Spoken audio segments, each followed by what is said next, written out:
Minions of the Zoo is a lovable ragtag group of misfits that sprang up initially as a fan group to Ranting Monkey, Scribelite, Some Dumb American, and their joint Lords of the Night livestream show. Late night discussions in Discord quickly evolved into streams of their own, with each member bringing something new and different to the table for discussion.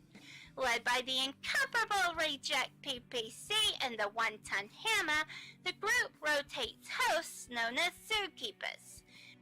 Hello everybody and welcome to Minions of the Zoo. I am your host for this evening, One-Ton Hammer. I will be your zookeeper tonight, Reject. Alright, and welcome to the zoo. I am the Lucky Pop-Tart Inquisitor. Sanguine. Skep, Tock. I'm Prospero. Gassy. And I'm Della Hayes. Regular streamers, they're known as minions, and special guests are known as traveling exhibits. They're on a nightly basis, so that each show has something unique and fresh for our audience. Minions of the Zoo currently streams at 10:30 Central Standard, 11:30 Eastern Standard Time. Let's be xenophobic, it's really in this year. Let's find a nasty, slimy, ugly alien to fear. There's no more cutesy stories about E.T. phoning home. Let's learn to love our neighbors like the Christians learned in Rome. We know we ought to hate them, they're different, you see. We've seen they're mean and ugly on movies and TV. The folks that ought to know have told us how it's got to be. The gospel truth is found in scenes from Alien and V. Let's wipe out any life form that seems to be a threat. We'll serve them up a genocide they never will forget. 'Cause if we miss a couple, they'll breed a couple more. And soon we'll all be hating twice as many as before. You see, aliens can never be as good as humankind. A more delightful race than us you'll never ever find. So step aside, you star slime, we're ready for your worst. We know you want to beat us, enslave us and defeat us, oppress us and browbeat us unless we get you first.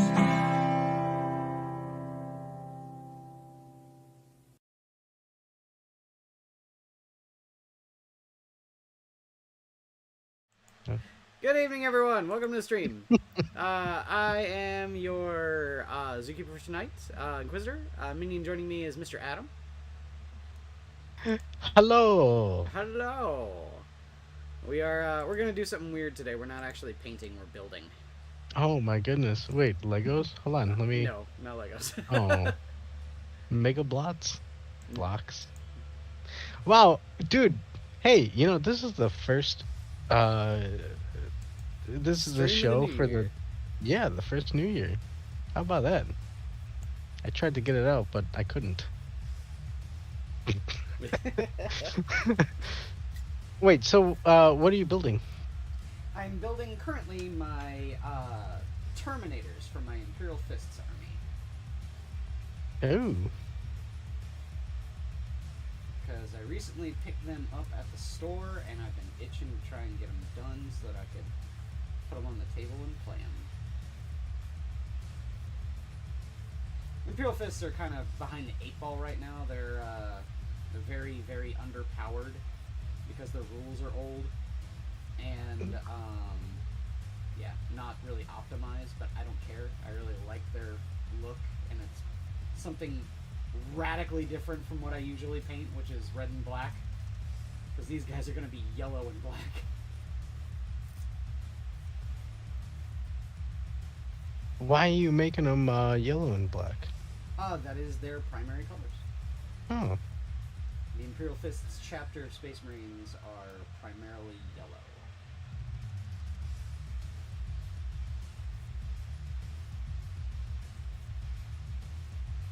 I'm in frame rate,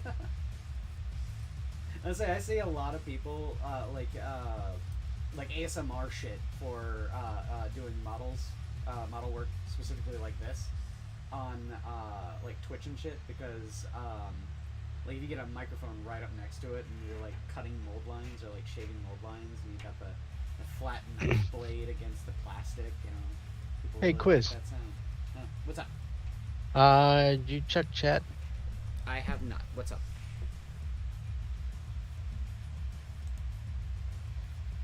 Lisa, storm shields with, term user storm shields. I'm very quiet. Okay. Maybe move the microphone a little bit closer? Does this work? I Hopefully? mean, you sound okay to me, so I don't know. I don't know. But then again, I get these kind of shenanigans when I'm hosting, and there's a certain person who comes in and, you know, I think Well, Lisa, Adam is kind of quiet, and you know what? I'm not. Lisa you know? wouldn't mess with me, yeah. No, Lisa is a good person. Yeah. She wouldn't ramshangle you. Calling you out, Coca, no way. Yeah, Coco. Well, no, I think it's cannibalistic. Oh. That cannibalistic wizard guy. Yeah, he comes out there and is like, oh yeah, Adam's quiet. You know what, sir? I'm not quiet. I'm too loud. He's pinking all the goddamn time. All the time. Every time. It's just bad. All day, every day. So, we're starting the new year, day 1, 2013, at Minions of the Zoo, episode 1876. I cannot believe that we've gotten to 1876 episodes. That's just baffling to me. Well, we've been going at it for a long time. I mean, through an entire presidency and, almost 2 president terms. It's weird. Because I believe Minions started in 2016, which was the same year I lost my job at General Mills, so I've been gone through what? Oh, God. 4 jobs. 2 cars. Right? I've had Since 2 Minions kids, started. and I mean, And only one of which Yeah. you were the father? yeah, I can't believe she got away with it for so long. Yeah. And so Fucking you cunt. had to, go running through the back rooms of, Maury's studio, but, it's... Well, look, he was slightly brown, but the fact that he had, just different facial features, it was like, you know what, that's not my kid. Yeah. I'm sorry. That's Just not. It's just straight not.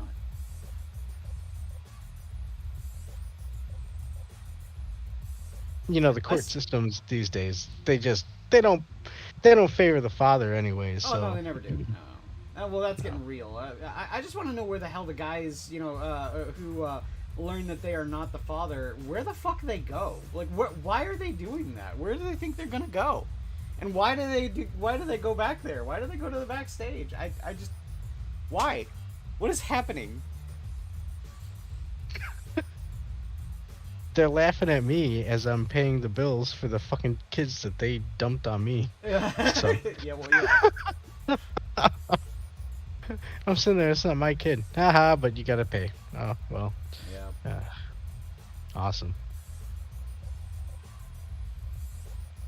And as I learned, like the one guy that my one friend that sent me a thing just to piss me off on Twitter about Twitter. We learned the person behind the profile is very much an outspoken trans activist, and so therefore, no, it wasn't a joke. It was 100% real, and I'm all like, of course it's real. It's fucking Twitter. Oh, shit. Of course it's not a joke. Twitter is serious business, don't you know? Well, I mean, have you seen the Twitter files? No, I've not. Oh. Truth be told, I don't really care too much.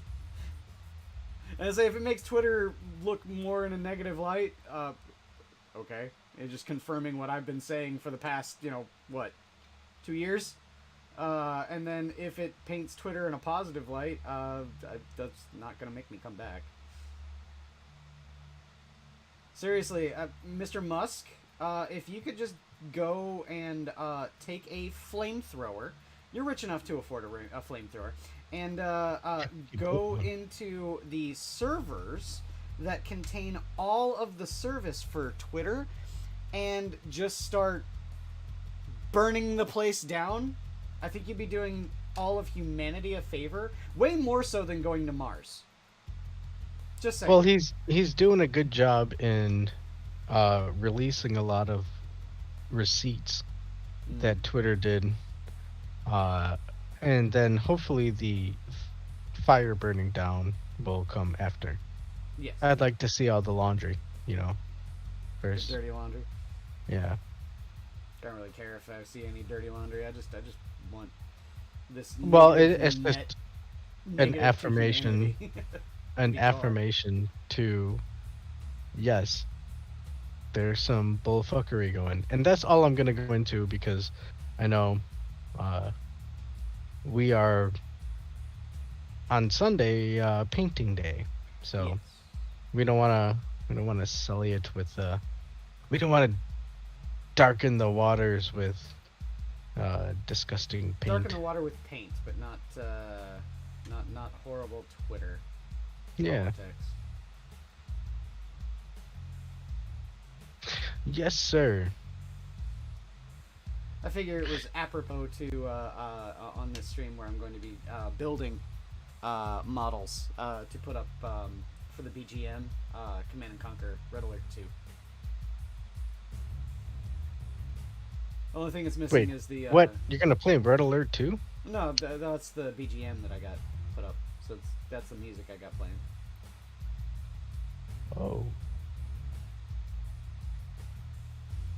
And I say it's just missing the new construction options.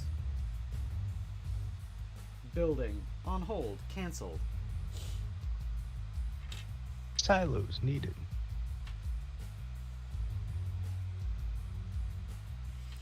Okay, this shit.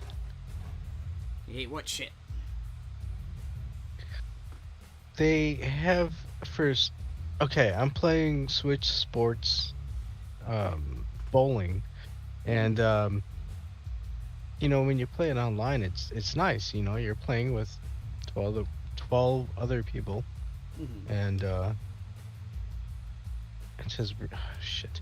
It says real time as you can get it, but for some reason they decided to have randomly obstacle course type matches where they have like a pivoting post in the middle of the fucking field, so you have to time your it's one of those things where it's like, okay, you're trying to better your curve and your swing and all that shit, and it's like, dude, I get that for training, but I just wanted to pop on and play a nice game of fucking bowling. Yeah, just play some mindless bowling. Yeah. Now it's got to be Dark Souls all the time. Yeah, now it's like, now there's a dip in the middle and there's a thing that rotates the ball, and it's like, how in the I just want to strike. Okay, so full disclosure, people, Adam and I hung out yesterday for New Year's. Whoa, dude! Whoa! We were playing a bunch of fighting games on mine and Adam's Switch.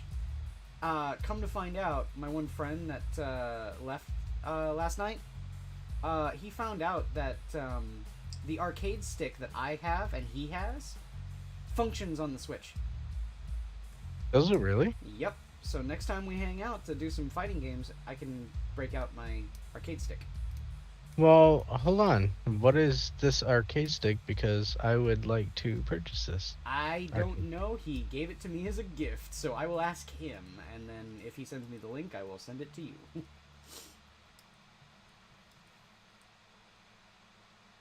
Yeah. No, I was goofing on Coco, because I was like, dude, yeah, I was surprised you didn't jump on the Discord, because we were hanging out in Discord, playing these games. And he was like, oh man, I wish I'd stayed up later, and well, snooze, you lose. Snooze you lose, pal. And he I was looking at the log and I was like, oh shit, dude, we played SNK Heroines. Heroine. Such a goofy game. Yeah, it was weird. I like Mai Shiranui in the cow bikini, though. I mean, I'm not gonna lie about that. Yeah, well, I was looking at it just before we started up because I looked at the log and I was like, oh shit, what did we play? Oh, and with that game, I forgot that I had to download the DLC characters because I had them previously, but I didn't download them. The mystery guest, aka totally not Iori.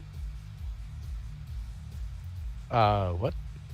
One mystery character in SNK Heroines. Totally not Iori Yagami from King of Fighters. Dude, I don't even know who that is. Not a big SNK player, huh? No. Oh. Dude, okay. We need to When change this. No, look. When I got the Switch, that game was presented. And it was like, oh, well, it's a SNK game where, you know, a couple of the fighters are turned into females, and it's a female fucking fighter game, right? And I was like, okay, I'll pick it up. Only because, and I think it's true, because it's so far, so, you know, so much as I predicted, you can only find it on a Switch. I believe so, yeah. I don't think it's available on the PS4. Just or like Xbox. Tatsunoko versus Capcom is only found on a Wii or arcade, where you can get the genie looking character. I can't remember his name, but they took them out of the American game.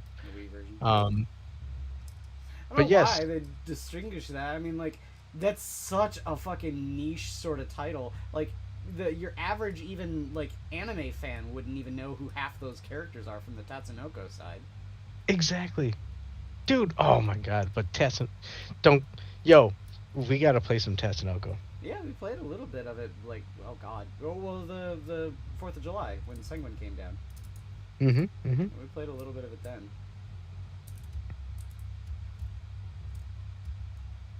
Yeah, Tatsunoko versus Capcom is good, and that's what, dude. And that's why I was like, okay, the Fightcade. I think we got to get it. We got to incorporate it into Monday Night Mayhem, because it's something that Terry can play. And watching you and Terry play it, I was like, yo, I want to jump into this too. You know, we gotta do something so we can. And then I was looking at the list of what the games they had on there. God, we could play some Virtual On. Yep. There's Virtual On. I believe there's Virtual On Ontario Tangram. Yep. I saw it there. It's on my favorites.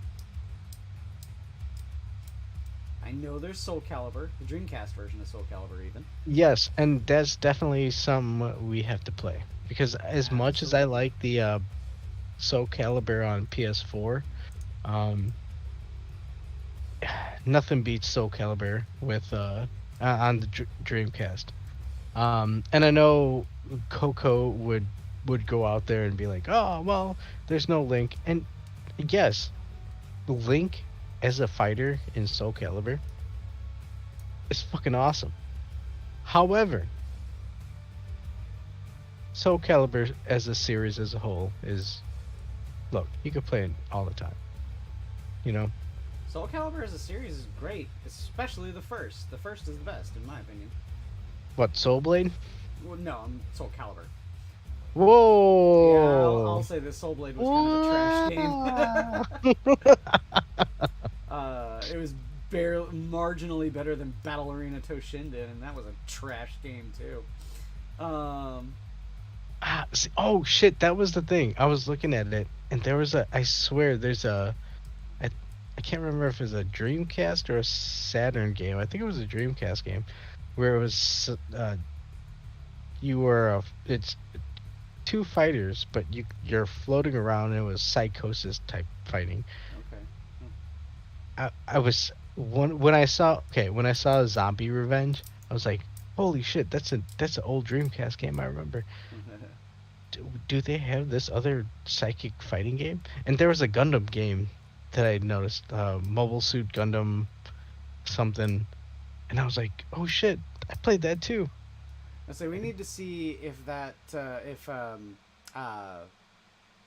Fightcade has Castlevania Judgment.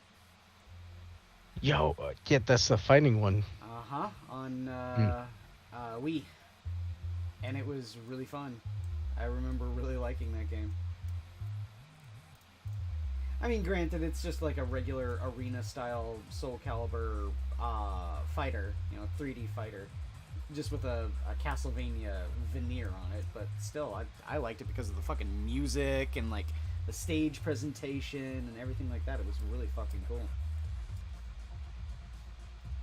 So yeah, we need to see if Fightcade has that. And then, what's even funnier about that, Adam, is that we get your laptop up and running with Fightcade, and then I'll bring my laptop with us as well on our road trips in the summer. And then we can both set up Fightcade and fucking play fighting games as well. You just gotta have some sort of controller for your computer. Well, I mean, both the Switch gamepad and the PS4 controller hooks up with the yeah. Okay, cool. Although I will say, I've got an Xbox One controller in my bag, so. Well, I think it's only in terms of Steam, so I have to look at if is it fight. Okay, yeah, we're gonna have to look into it because is Fight Arcade just the hub, and then it Fightcade runs it. Yeah, okay. So what Fightcade is Fightcade is like the client and connection to the servers that run the games. The actual ROMs are run on something else entirely. But if I'm looking at controller input, that's going to be on the Fightcade, the front part, right? Okay, Terry and I were having issues with this. Oh. For all intents and purposes, yes. Problem. Sometimes it also is client side for the game. So you may need to set up your controller and then go into the actual game and change the button binds as well. Okay. So and here's I guess behind the scenes type of thing. You lucky lose, goofy people who aren't watching us right now. But it would be in our behest to set up all the controller stuff settings before the game, before the stream or anything like that. Yeah, so like I can, hey Terry, we're gonna probably play some I don't know, Revenge of Death Adder and then Power Stone all through Fightcade. So make sure you have your controller set up to be able to run it. Okay, yeah, and we go about it. In fact, actually, that's how you have to do it. You have to set it up. Well, hold on. The only thing is, then Terry, because he's Australian, he goes, "Yes, I'll do it," but then he has to play a didgeridoo. And boom, boom, boom, boom, boom. It's part of the. I love you, Terry. It's part of the maintenance, It's custom. Boomerang at just the right angle too. Holy shit! What's poppin', my friend? Well, 2023 is already kicking the balls. Oh no, what happened? I feel like hammered shit. No, is it just because of the hangover, or? No. I work New Year's. I don't party or anything like that. I don't really drink or anything like that either. So. No, this is more than likely a sinus infection. Being sick is because it's not COVID. Sinuses or no. It's either sinuses or inner ear. Because like my equilibrium is off. Well, hopefully, your job is really cool about it. I called them. I was like, yeah, I'm calling in. I'm going to the clinic tomorrow, and I'm getting all the drugs. So Yeah. Dude, I'll bring you a every note. dog available. I'll bring you a note when I'm done, but I'm not coming in tonight. Yeah. Fact of the matter is, like, of all the people that my boss has hired since he hired me, I'm the only one left standing. So. Oh, jeez. That's a bad turnover rate. Yeah. Well, it's not a bad job. It's not a hard gig or anything like that. It's just people don't want to come into work, and I know my assistant manager that I just talked to is like, oh shit, is he gonna do it too? Yeah, he's probably just sitting there thinking like, not him too. No, because like this is my first call in. It's like, I'll bring you a note tomorrow, but I'm not coming in tonight. Yeah. Hopefully they understand and everything will be good. Well, I mean, this has been kind of building, and it's like I've been sitting here trying to take, vitamin C and whatever else, D, whatnot, to try and boost the immune system. And I've been, come in from work and take a nice hot shower and then go like straight to bed. Like, it's not helping. I mean, it making me feel a little bit better before I go to sleep. But when I wake up, it's just. It's just even, some more of the same. Yeah, I hear you, man. I had a flu here the other couple weeks ago. Adam had to cover for me because I was feeling so sick. But yeah. I've, as far as I know, I've never had the flu. So, I've had colds. Yeah. I've had bronchitis, but never the flu. I only assume it was the flu because it just, it floored me way worse than a cold. But then, after a week it was done. Well, that's the thing. Like I don't get sick very often, but when I do, it knocks me on my ass. Yeah, same. It's the sort of things like. You go like two years without needing to call off ever for being sick, and then all of a sudden you just get like 3 weeks, just you're out. Yeah, I hear you. Same. But yeah, like so I maybe it's just Indian medicine. I don't know, but I'll go to the clinic, when I do that, call off like, oh, you have a cold, nothing we can do for you, or like this is, I've had this happen before. Like, yeah, this is probably a sinus infection. Like it's screwing with my equilibrium. I feel like, lightheaded. Ear infection. Like, ear really hurts. No, my ears don't hurt. A lot of you probably hear it in my voice right now. I've been coughing my head off after I woke up. So like there's congestion and drainage and that's.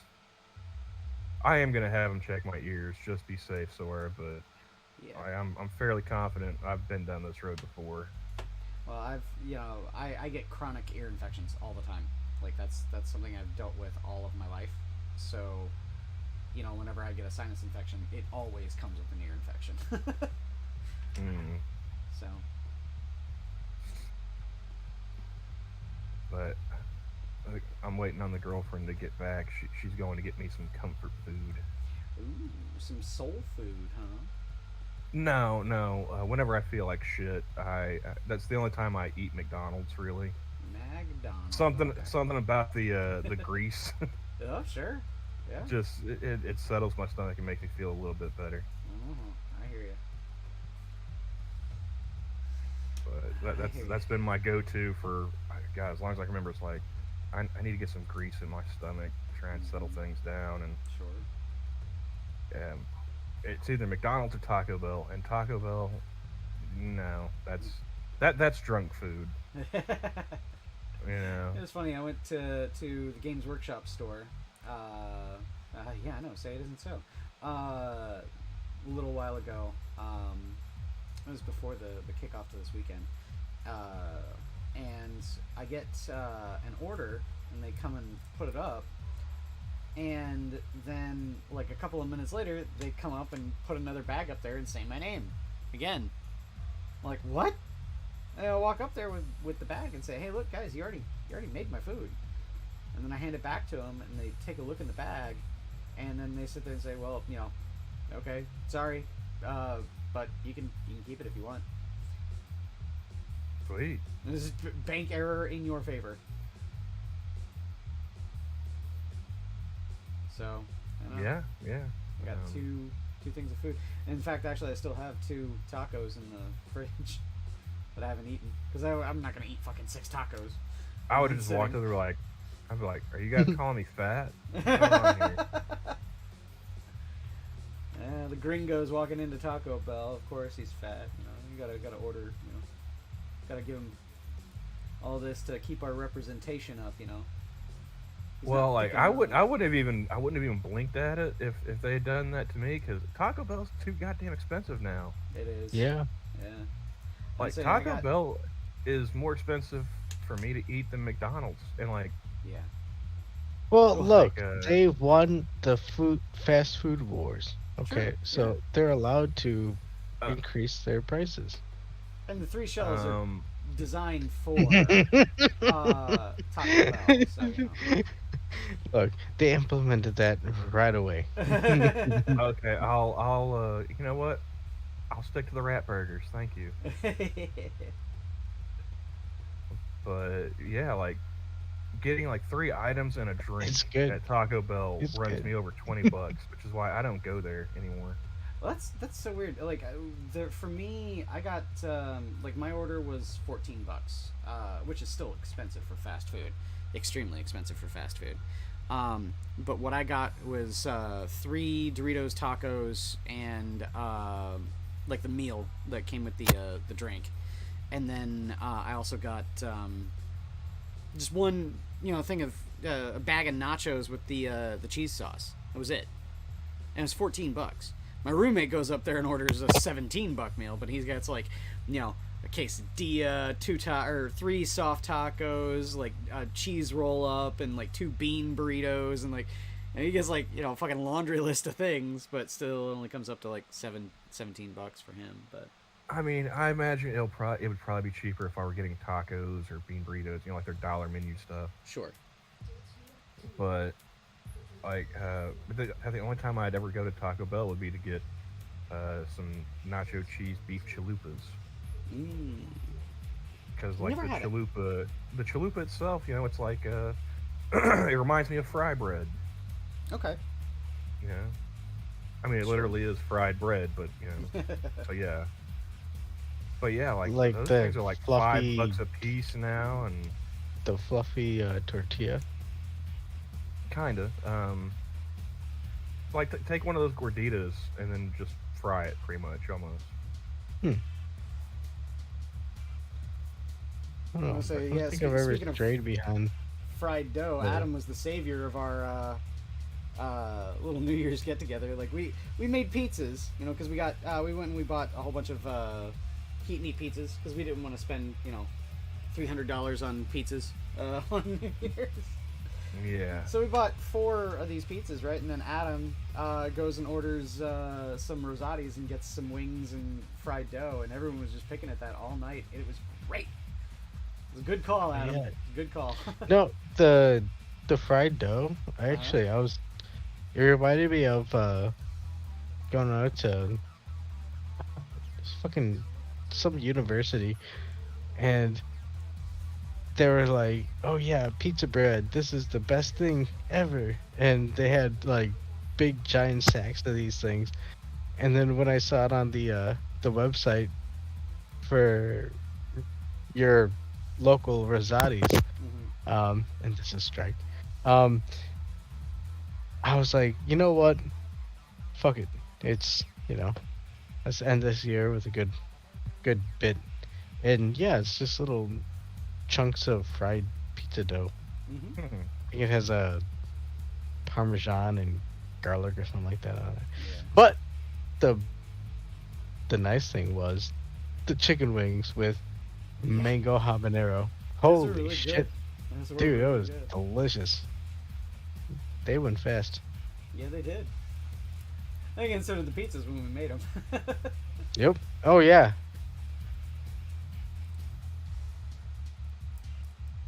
Overall, I think it was a good night. We all had a lot of fun, I think. Oh, I hope we all did. I spent the night at work, and thankfully it was not very busy. Like most people, they planned ahead and partied at home or whatever. So Yeah. but it was kind of funny. I had a couple cops pull into the store, get them some Holy coffee shit. and whatnot. And I see this one dude. I'm going out to smoke a cigarette. It's like, they're cops. They're not gonna steal anything. If they do, there's cameras. Fuck it. Sure. So I go out for a cigarette, and as I'm walking out the door, I see another car start to pull into the parking lot. And they pull around, and I guess they see the two cop cars just sitting there, and they just pull right back out the exit. I was like, you guys gonna stick around for a little while? Because I got some other shit to do, it'd be nice to not have these drunks pulling in. Yeah. And I guess that was their cue. They're just like, nah, we're out of here, peace. Damn.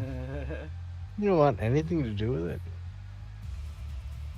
Well, I'm gonna say I actually have a friend that got arrested and charged with drunk in public and open container.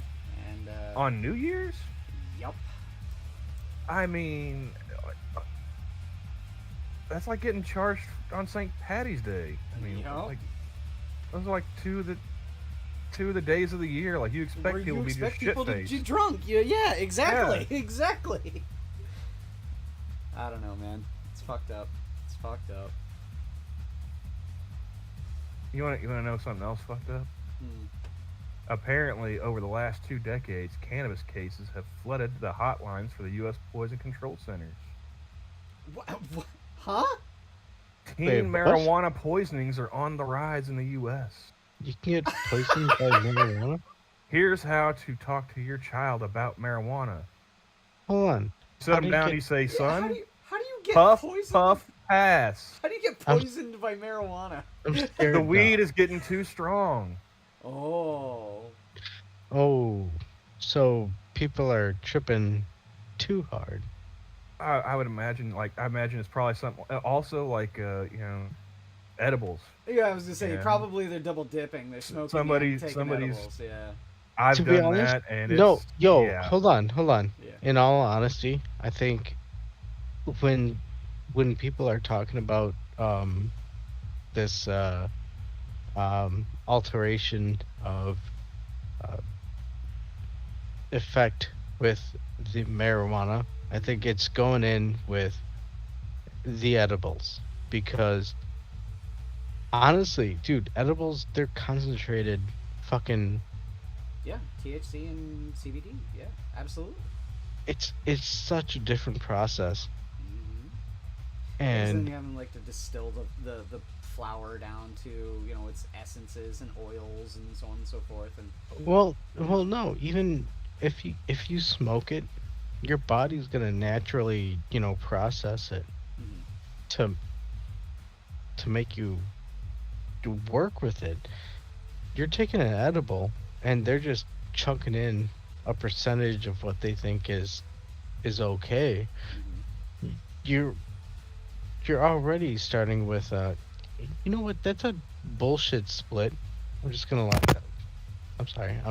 It's the bullying. Yeah, it says here in the story that they're blaming it being legalized in different states. They're saying that's where the rise has occurred, is states that have legalized it. But also, Look, if anybody's gonna try gummies, all I can say is start with the lowest percentage and work from there. yeah, nah, even fuck and that, man. that go, would go, be- go all out, man.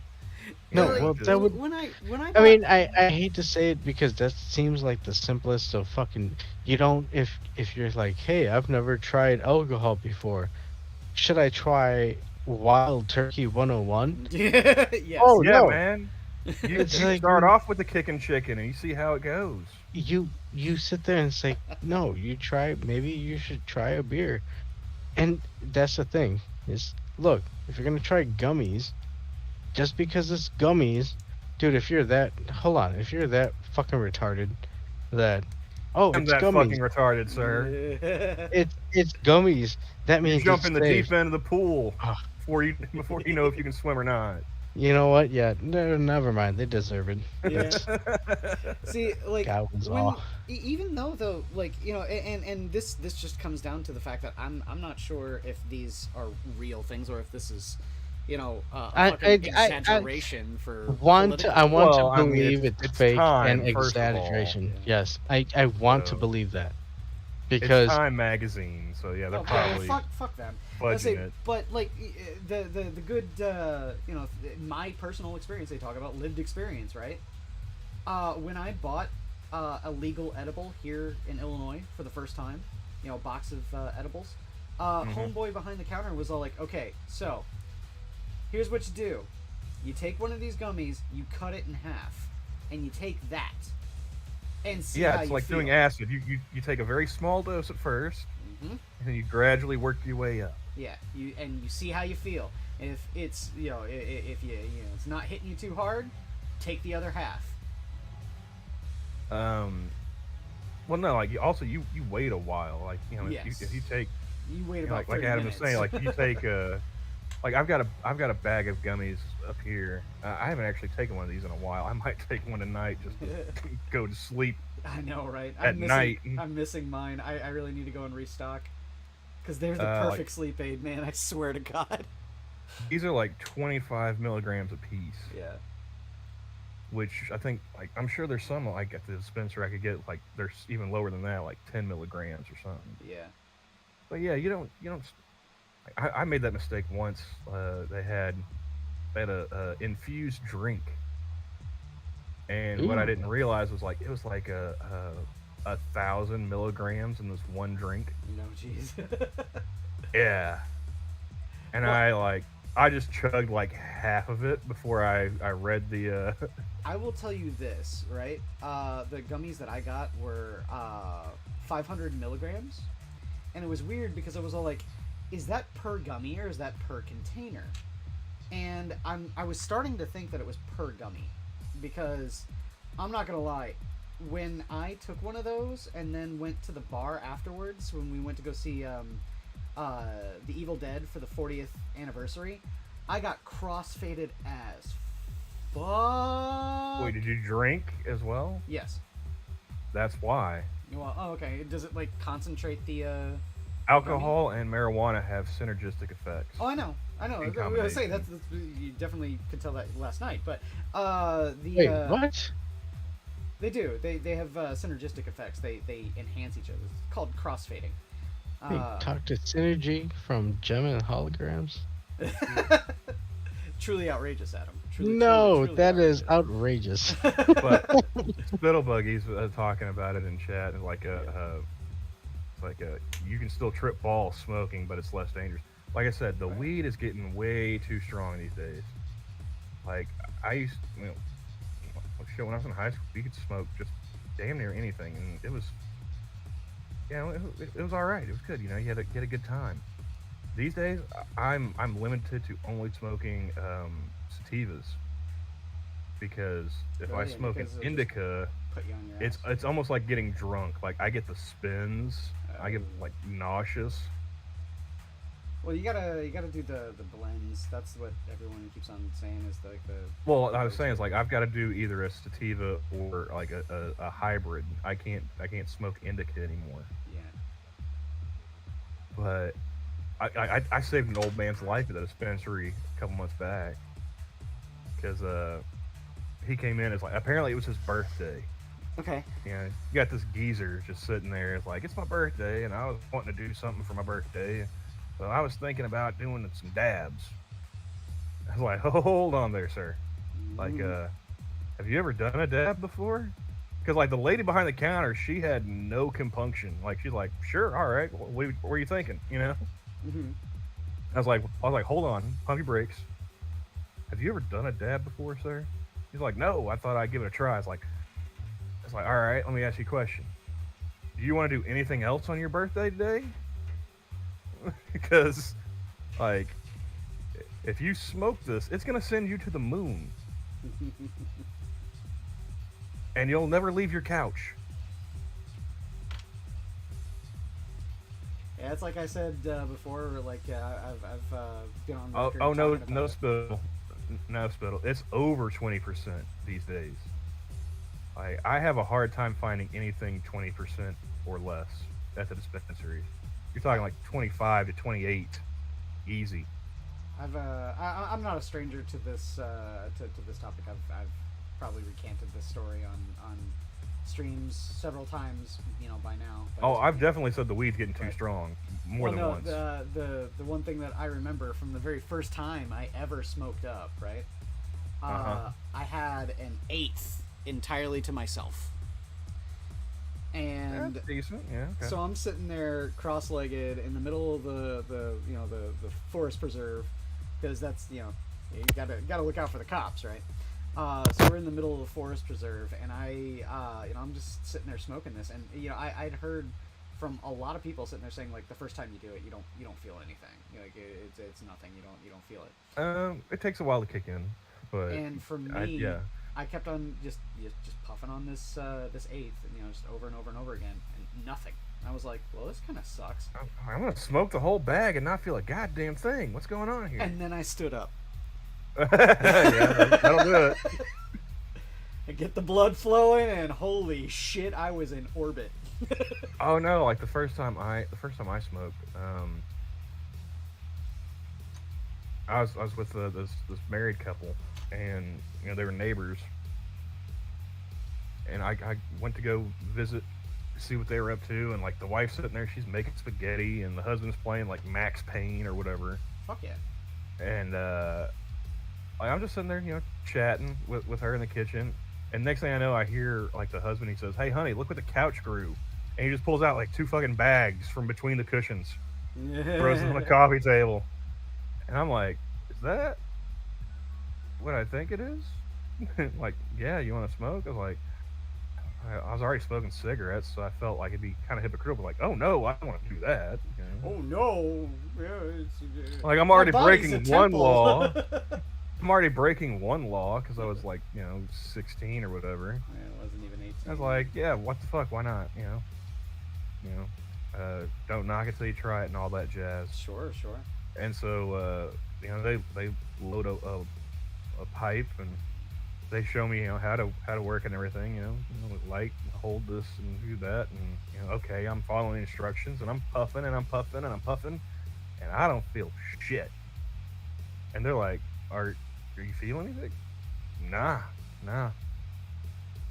And so like, almost like out of like fucking half baked, he looks at his wife's like, hey honey, go get Bong Marley. Yeah.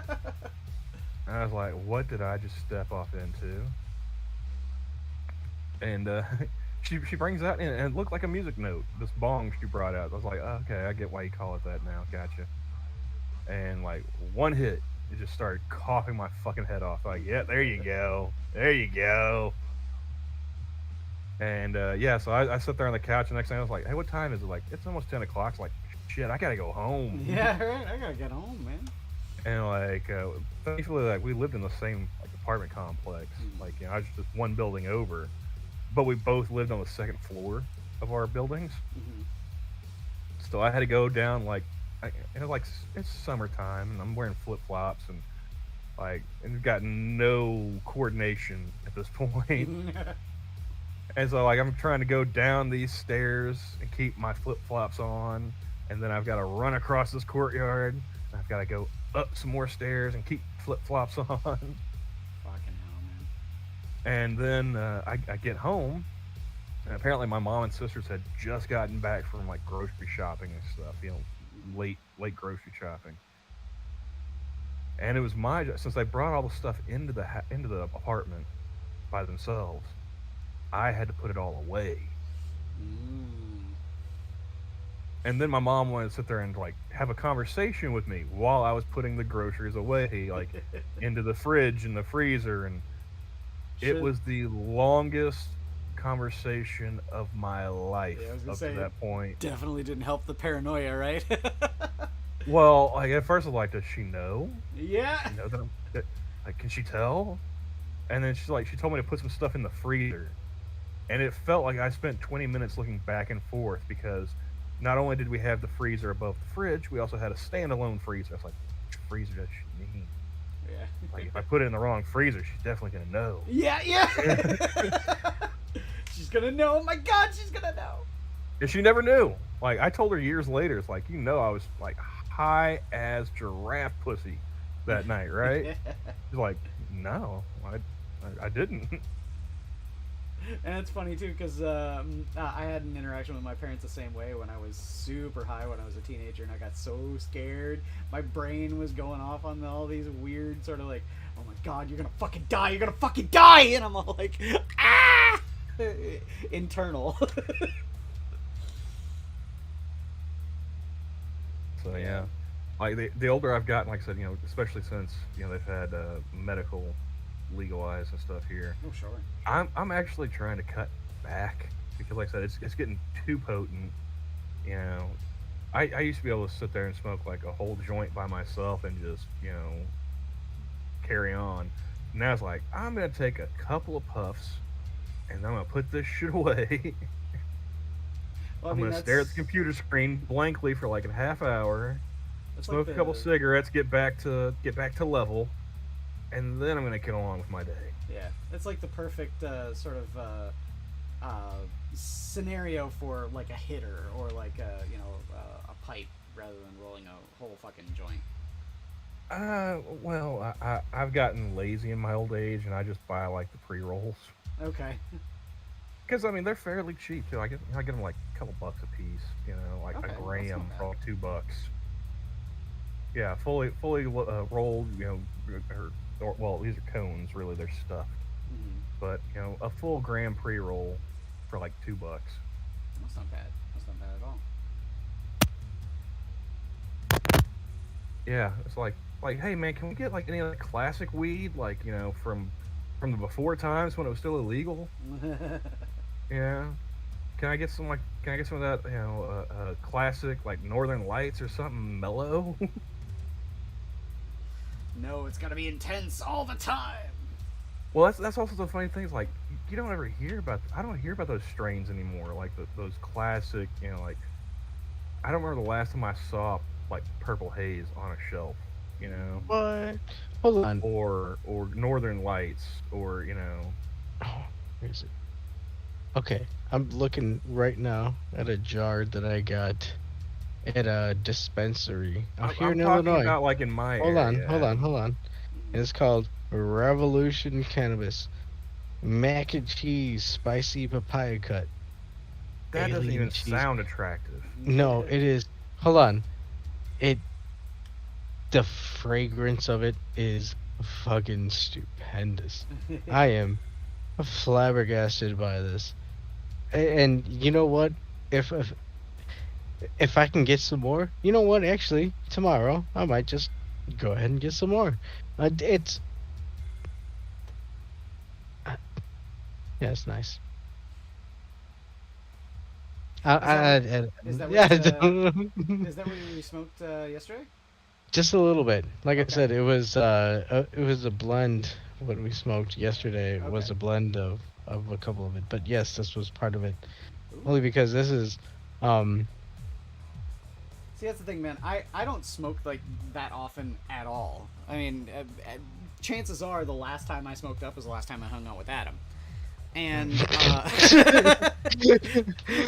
it makes it sound like Adam's a horrible influence on me, but and you are, but I'm that guy that come on, man. You know you want it. Peer pressure.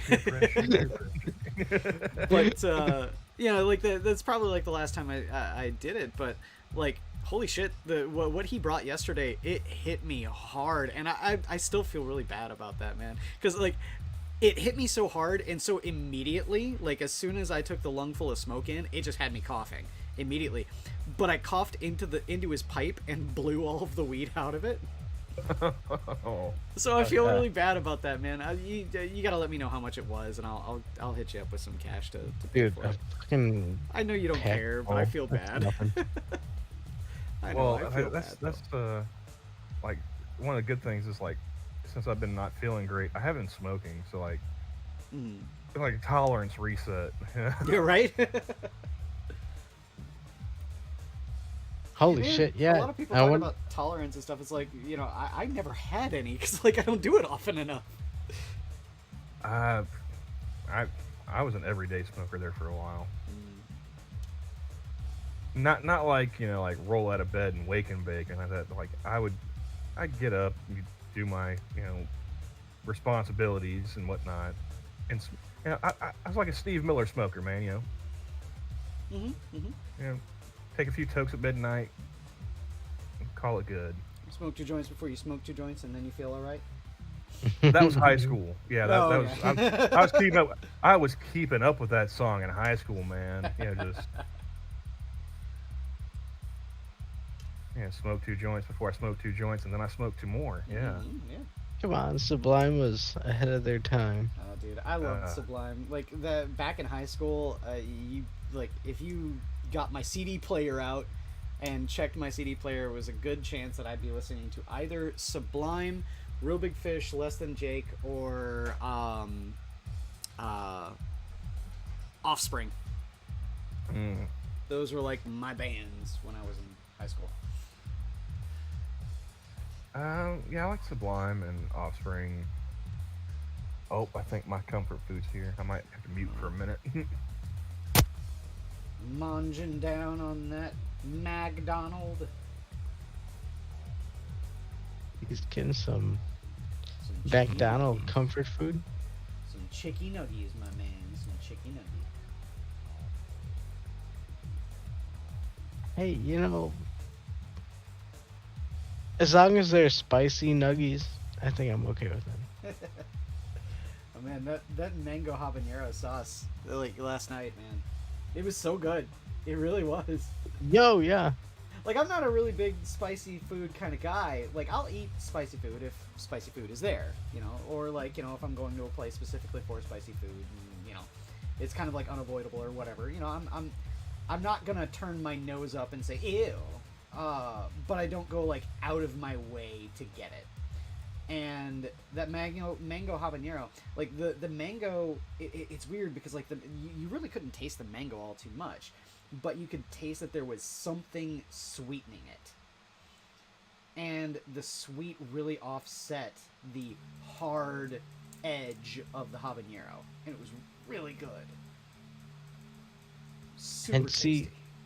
dude, I would get mango habanero out of Wing Street near me, and the flavor is more towards the spiciness.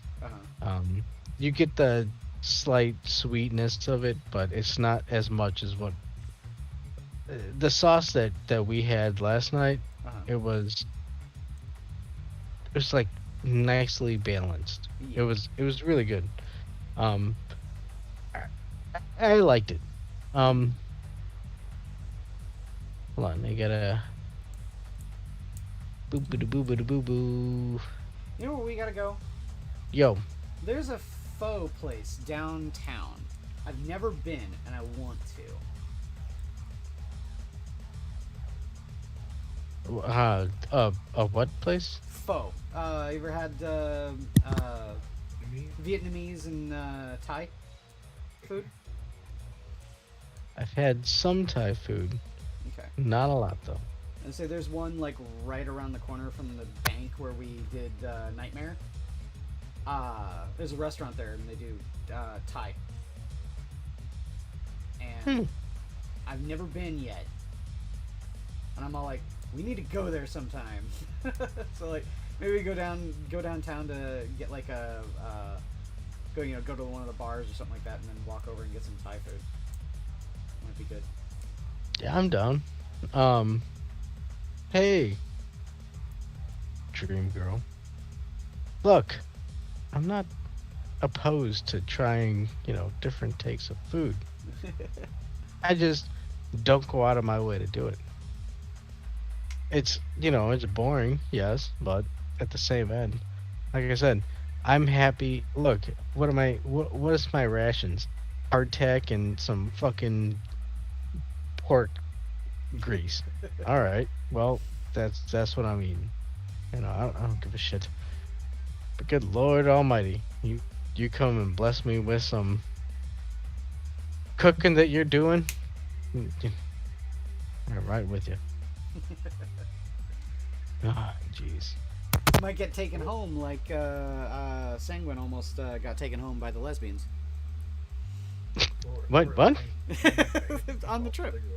Oh yeah, with yeah, they were gonna take him for sure. Yeah, definitely would have. That's why I kept joking. You're gonna get taken home, Sanguine. You're. Hold on. Where's the bibbidi bobbidi boo? Camel, you're kind of quiet. It's That's because I didn't have my mic in front of my mouth. I had it set on. I moved my. I'm wearing my headset, so I moved the mic out of the way so I could eat. His McDonald's. Oh yeah, dude, you got McDonald's. But no, Sora said that menthols were banned in the EU as well as other flavored tobacco products. Well, you and know I what? remember they've been Sora saying says a whole bunch of stuff, so I don't know if we can really trust her. Well, no, it's just that they've been talking about trying to do that here for over a decade now. Like I remember when I first started hearing the talk about getting rid of menthols, like it was like Obama's first term. I was like, guys, the first black president is not going to ban menthols, all right? Like, don't go crazy. Like, he's also not going to legalize weed as the first black president. So, yeah, just calm the fuck down. And he didn't. Nope. So. Wait. Why are you harping on smoking marijuana? Who? Yeah, he was referring to. I was talking menthols. The menthols. Cigarettes. Yeah. Menthols. Yeah, because I've heard them say that like off and on for years since like 2010. Yeah, trying to ban menthols. We're gonna ban menthols and other flavored tobacco products. It's like, why? Well, they appeal to kids and black people. It's like, and then the mask slips. I was like, I am neither a child nor black. So, what the fuck, dude? Well, they're protecting you from yourself, you horrible, horrible degenerate. Honestly, I weigh pity on the I weigh pity on the basic civilian who hears this type of shit and agrees with it.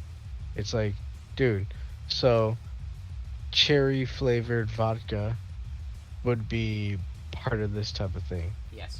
Well, I mean, it's not even just cherry. Like, I mean, how many different flavors of vodka? I've seen s'mores flavored vodka. It is. I'm just throwing it out there. And you can add it to the pile. Guess what, ladies? From now on, you don't get to have your flavored alcohol. Yeah, you get to your drink White paint Claw. thinner like the rest of us. No more White Claw for you, bitch. Drink some Everclear and like it. Oh God, I'm. Everclear. No, thank you.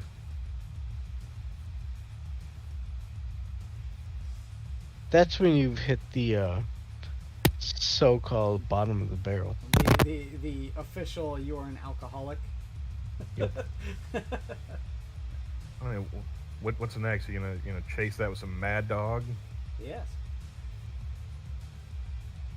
Oh man, if you're sitting there drinking Everclear and playing 3DO Mad Dog McCree, you have hit the bottom of the barrel. No, I wasn't talking about playing a game. I was talking about chasing with Mad Dog 2020. I want to kiss you on your cheeks there. I don't know how I feel about that, Adam. Me either. You know, well, Kissing you on the cheeks. oh, carry on, carry on.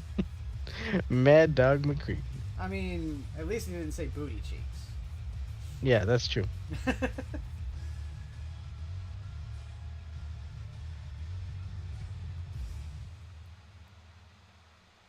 So how did y'all's New Year's go? Oh, went good. We were having a blast, man. We had a big old party, lots of friends. You know, Plenty of yeah. pizza, some smokage, bit of drinking. We all of the above.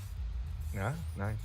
No, we did not smoke and or drink at Oh our yeah, party. no, yeah, we're good. We're a good Christian Minecraft server. So of Mhm. course, no, never. Ah, We would never. I don't think I've celebrated a New Year's since college, so it's been like 12, 13 years, something like that. I always end up working holidays. It's like, just give me the extra money, you know? Yeah, I'm not gonna knock you for that, man. I mean, our company was off for New Year's and Christmas, so I didn't get the option to at all. But you know, I'm not gonna.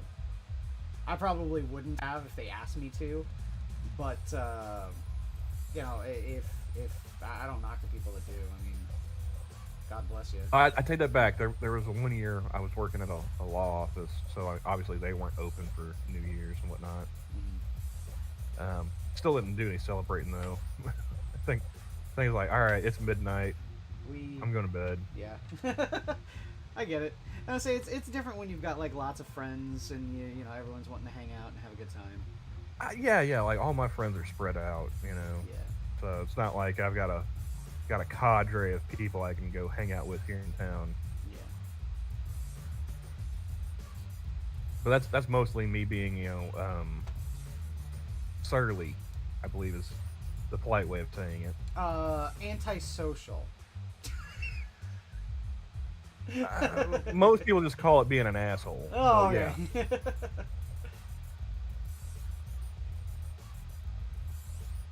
And the thing of it is, like, I don't really drink, so I don't want to hang out with people that are drinking. Yeah. Because, yeah, it might be all fun and whatnot, like when everyone's drinking, but when you're the sober person, they all just look like a bunch of assholes. Like, why are you being so loud? I'm drinking. Well, then fucking stop. I don't think we got that loud or anything like that last night. Well, I mean, it would be different. Like, I mean, generally the people that I know that like are doing that, like drinking and whatnot, like they don't smoke. Yeah. Okay. It's like all right, so like I don't want to smoke around people, you know, that I don't really hang out with or anything like that. But like, you know, if I was hanging with you guys, like, all right, you know, some people are drinking, some people are smoking. Like, we can work with this. Some people are doing both.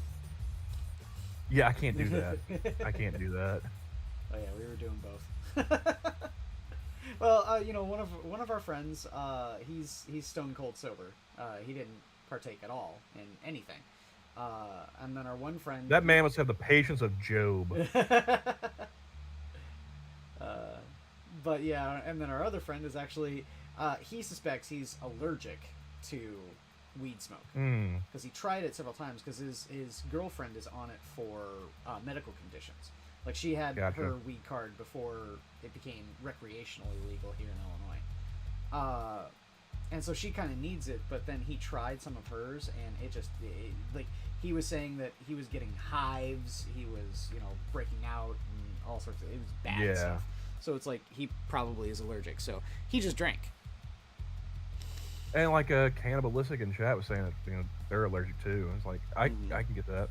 Yep. That's Well, why hold on. I never understood somebody like hold on. trying to. What Quiz didn't explain is the whole time that I was hanging around him, I was constantly just shoving my bowl of weed in their face, and I was just like, listen, you have to do it, man. Do it. You need to smoke this marijuana. Yeah. If you don't, I don't get my bonus point. Like, it's Saturday. You ain't got no job. Whoa, You ain't got lo, shit to lo, do. lo. Yeah, no, it was.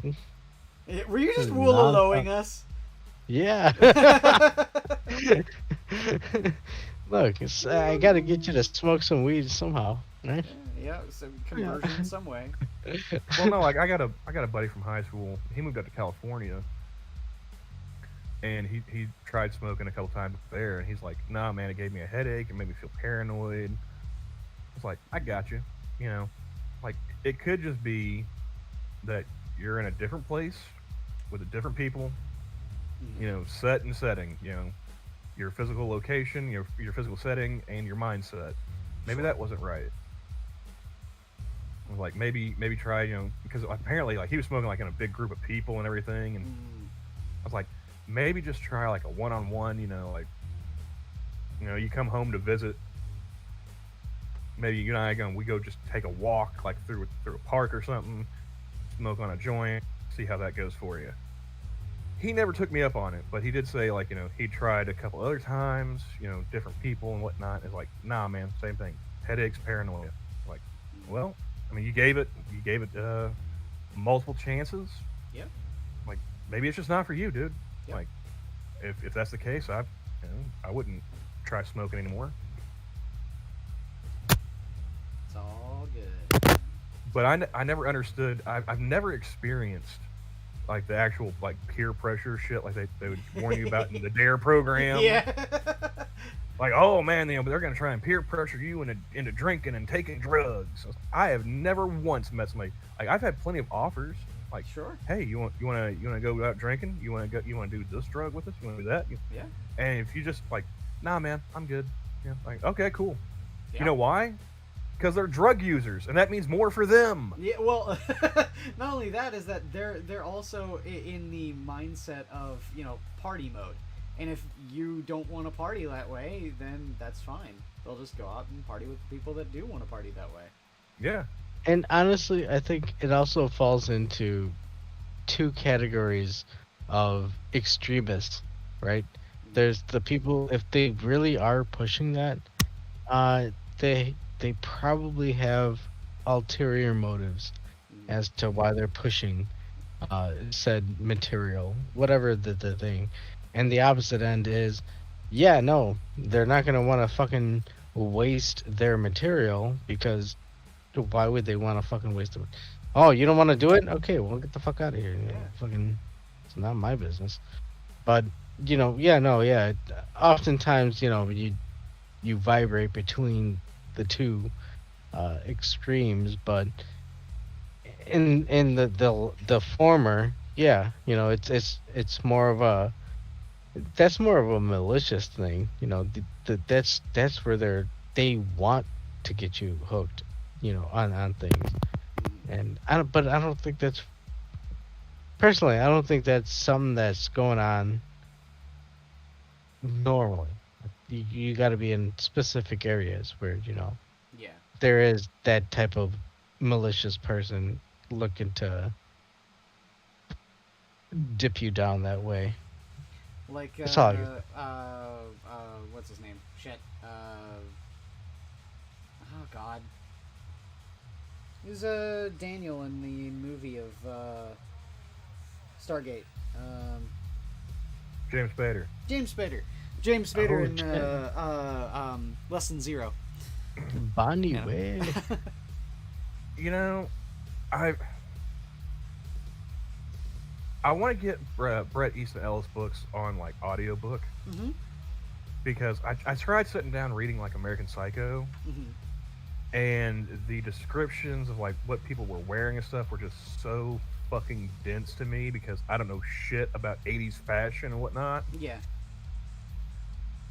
But, And like, that's kind of the point of the book too, is that it is meant to throw this sort of chaff at you, because it's like, you know, who is supposed to be, you know, what kind of man is supposed to be into these sorts of things, and then, you know, it's the. But the, like the I remember seeing Less Than Zero, Mm-hmm. you know, and The movie. yeah, the movie. Yeah. And it was very, I had the same problem that I have with just about any book adaptations. Mm-hmm. It's like, why would you go off and kill off Robert Downey Jr.'s character? What purpose did that serve? Well, to be fair, the difference between the movie and the book is very different. Yeah. His character does Well, not I mean, die like in the book. I mean, most of his adapted work into films is. I think that's why people love American Psycho so much, is because it was they were trying to be as true to it as possible. Yeah. But yeah, It's like what happens if they make because there's a sequel to Less Than Zero, right? Oh yeah. That was Imperial Bedrooms, I believe it's called. And Julian's still alive. Yes, because he didn't die in the book. Exactly. Like I feel so bad for Bret Easton Ellis, because like he's got stories and whatnot, and like they just horrible adaptations. Like the rules of attraction. Mm-hmm. You got fucking Dawson playing. It was that's supposed to be like Patrick Bateman's like brother or something, right? I don't remember. I think so. Yeah, I think so. Read above comment. Remember when meth from Mexico was clear and good, and Mexican weed was crap but fun, but now it's all gone. Saddened. Don't know about the meth there, but yeah, like I've never messed with that Heisenberg glass. Okay, so what's my name? You're goddamn right. I do also feel pity for Philip K. Dick, but there have been some. When there was one really good adaptation. Well, and that was The Scanner Darkly. Well, and Blade Runner was good. It's not Do Androids Dream of Electric Sheep, not at all. But it's still a good adaptation because it became its own thing. I mean, I appreciate like Rutger Hauer and everything, but yes, that movie stole that movie from bored me. What? Yes. No. Get out of here. I've never watched it end to end. I fall asleep. Yeah. Yeah. Don't worry. You were being silently judged. I don't care. Guess what? I have silently judged that movie on multiple occasions. I know you have. While asleep. I love that movie. It's such a good movie. And I'm not going to sit here and say it's for anything Harrison Ford related. No. Fucking Thank God, okay. Rutger Hauer stole that movie from Harrison Ford. He's the only part of that movie I remember. Mm-hmm. So, but I mean, at the same time though, like there have been some fun, campy. Daryl Hannah and stuff like that were good. You know. I mean, like Total Recall, like as bad as that was, you gotta love that one though. Oh, Total Recall is a good movie. I'm not going to say that it's not. But that also comes down to the director as well. Yeah, I'm just talking about like the adaptations, though. Oh yeah, no, it is a good adaptation of oh god, I can't remember the name of the original book now. We can remember it for you wholesale. Yeah, we can remember it for you wholesale. Yeah. So like, is it as good as the book? I don't know. I view them as two completely separate things. Yeah. Like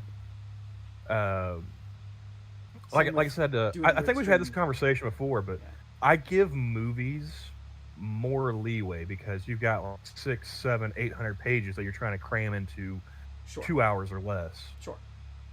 Now, when it comes to like a TV series or limited series, something like that, where they have it spread out more, you got less rope to work with, in my opinion. I agree. I can agree with that. And I am really, really annoyed with Amazon with their adaptations. Yes. Like I mean, we talked about Jack Reacher and the Terminal List at one point.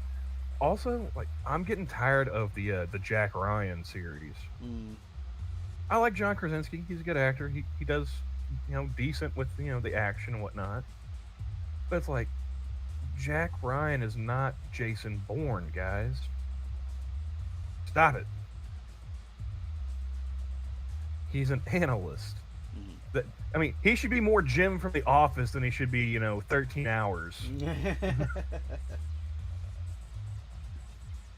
Well, see, that's the thing, is that, like, ever since James Bond became, like, an incredibly niche sort of idea that, isn't getting a whole lot of new content put out for regularly, people have been looking for the super spy drama ever since, I think.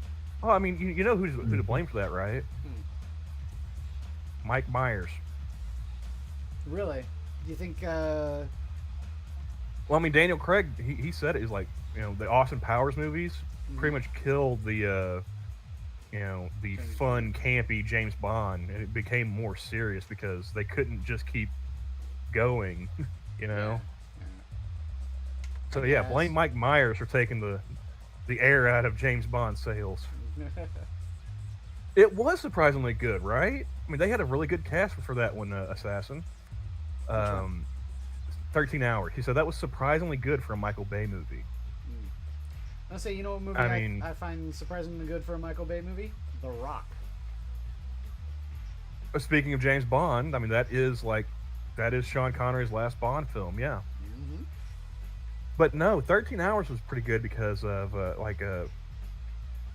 you remember how, they said John Krasinski was, he was in the running to play, Captain America? No, I didn't. Oh, yeah. Him and, Jensen Ackles and a few other guys went out and auditioned for Captain America, and it ended up going to Chris Evans. Okay. And at the time, I was like, because, he was, Jim from The Office. It's like, that dude? Captain America? What? And then I saw him in 13 Hours. It's like, all right, he's on all the steroids. I could see it now. Yeah. Okay. Cool. But no, they had him. The question is does he have as embarrassing of hair plugs as Chris Evans? No. He rocked up in that movie with. Did he have the full beard? I don't remember. But just completely jacked, to play a Navy SEAL or retired Navy SEAL and everything. It's like, okay, yeah, I could see him being Captain America. Okay. And they had was it Max Martini, which coolest name in show business, hands down. I don't know, man. I've never actually seen any movie with him, but I love his name, Armie Hammer. Oh, you've never seen The Man from U.N.C.L.E.? No, not the remake. I've seen the 70s TV show. The Man from U.N.C.L.E. is that's what got me started liking Henry Cavill. Okay. Because I didn't have anything against him from Man of Steel. I just didn't like that movie. Oh, it's a I'm shit not movie. a Zack Snyder fan. Zack Snyder is overhyped as fuck. So much so. His last, in my opinion, his only good movies. Sue me for saying this, for all the people that are gonna want to, but I don't care. He had built-in storyboards. I know where you're going. Is 300? Yes. Yep. Is Watchmen? Uh-huh. I really liked Watchmen, and I really liked his remake of Dawn of the Dead. Those are his only good 3 movies. Again, storyboards built in. They're all adaptations. I liked Sucker Punch, all right, but that was mainly just because of the eye candy. It was such a bad movie, my man. It was a bad movie, but you know what? Abby Cornish is hot. Sue me.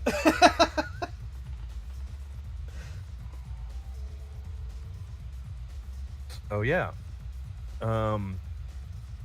Yeah, full beard Jim. That's right. Yeah. Yeah, he had the full beard in that one too. Yep.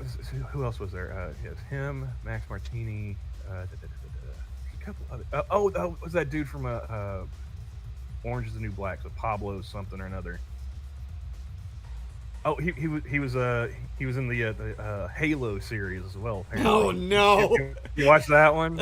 I've seen clips of it. It's terrible. I didn't even bother. I saw like the one screen grab where they had like the like a Chevy Tahoe or whatever. Yeah. It's like Space Marines, huh? With a Suburban. Okay. So bad. I'm not even a Halo super fan, so that wasn't even like a particular nut punch, but that was just a bad series. I literally only played like Halo 3, and that was like for like a semester in college, and I never picked it up again. 1. I played Halo 1. I played Halo 2 back in the day when those were the games to have on the Xbox. I didn't touch an Xbox until I got to college. Now, see, I had an Xbox. It was the first of the like new generation consoles that I bought purely with my own money.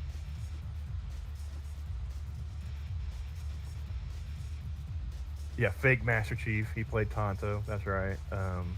I remember him from Orange is the New Black because I watched like the first season or 2 of that, and he was the funniest thing on that show. Which is, it's so frustrating because Lori Petty's in it. I love Lori Petty. I just remember one scene from that show, and him talking to like one of the other guards about Laverne Cox, the transgender inmate. Okay. And he's like cyborg pussy. It knows what daddy likes. I was like, that's horrible and hilarious. Yes. Yeah. I was a PlayStation kid, so I didn't touch an Xbox till I got to Iraq. No. Well, I mean, I didn't buy a PlayStation beggars and choosers, right? Until the PlayStation 2, but that was long after the PlayStation 3 was already a thing, and it was because it was like the heyday of like PlayStation 2 games were finally going off of the assembly line. So all of the PlayStation games like leading up to that were dirt cheap. So I just went and bought a PS2 and I bought a shit ton of PS2 games. Which is ironic because PS2 has my favorite video game of all time on it. Oh yeah? Yeah. Silent Hill 3. Is my favorite. I mean, video if I had game. see, like I grew up playing. I started off with Nintendo and then moved to PlayStation with the first console. PlayStation 2, yeah, that was tops. I would have to say for me. Yeah. Because PS2 like was that console lasted like a fucking decade. Well, just the non-stop, every day playing on it. The real one. It was a champ. That long, longer than that was the PS3 and Xbox 360.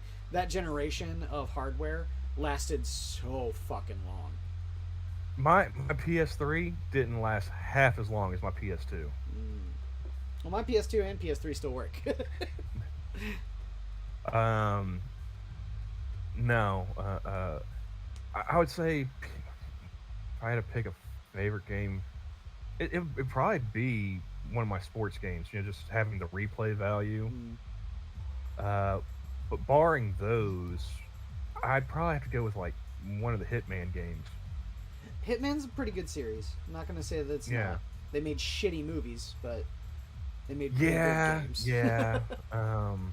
You'd figure that it would be an easy adaptation for a movie. It really is, because it's such a simple story that you can just like expand on, but no. Yeah, but they're not going to be able to market that because it wouldn't be an action movie. It'd be a stealth, kind of.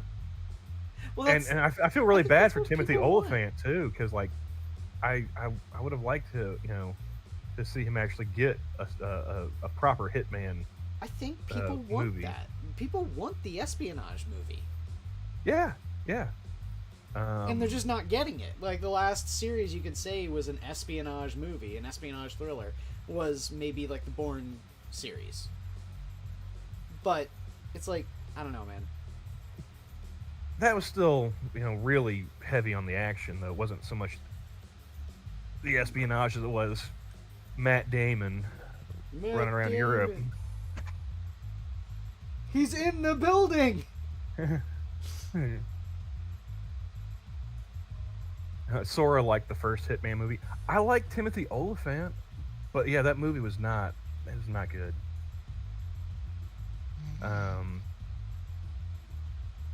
Also, like, it didn't make a whole lot of sense. You know, it wasn't a good adaptation. It didn't. Yeah. Because they're shit at adapting video game movies. It's just. Okay, that's fair. She says she loves Olga Kurylenko. I'm gonna say that's just Kurylenko. I guess. Yeah, but like yeah, the plot of that was just ridiculous. Like, why not just use the plot from the games? He's a genetic clone of these 4 different guys, and you're gonna watch him track them down and kill them. There's your movie right there. Yep. Literally wrote itself. Why? Because it's an adaptation of something that already exists. Yeah. Who knows? Maybe we should get Zack Snyder to make a Hitman movie, and maybe he could actually have a good one for once in a while. I've lost faith in that. I've lost faith in Zack Snyder. And, storyboards built in, Quiz. It's horrible to say that about Zack Snyder and stuff like that too. Like I'm not hating on Zack Snyder to hate on Zack Snyder at all. I'm looking at his art. No, his movies are just shit. That's all. Yeah, I'm just looking at his art because like the problem is that there were a lot of people that kept on bringing up when Zack Snyder came back to do the Snyder cut of Justice League that people are making fun of him. They're blah blah blah. His son committed suicide. Daughter. Okay.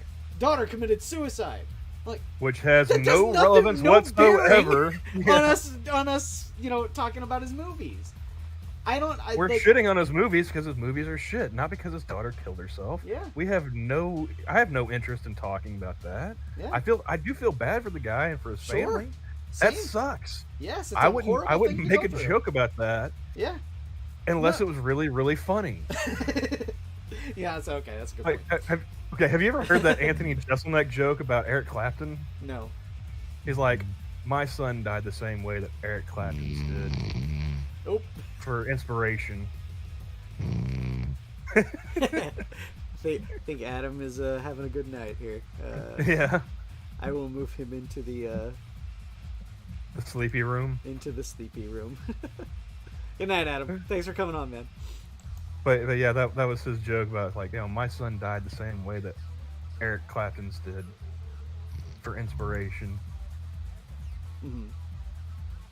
He's like, there are multiple layers to that joke. You've got to know.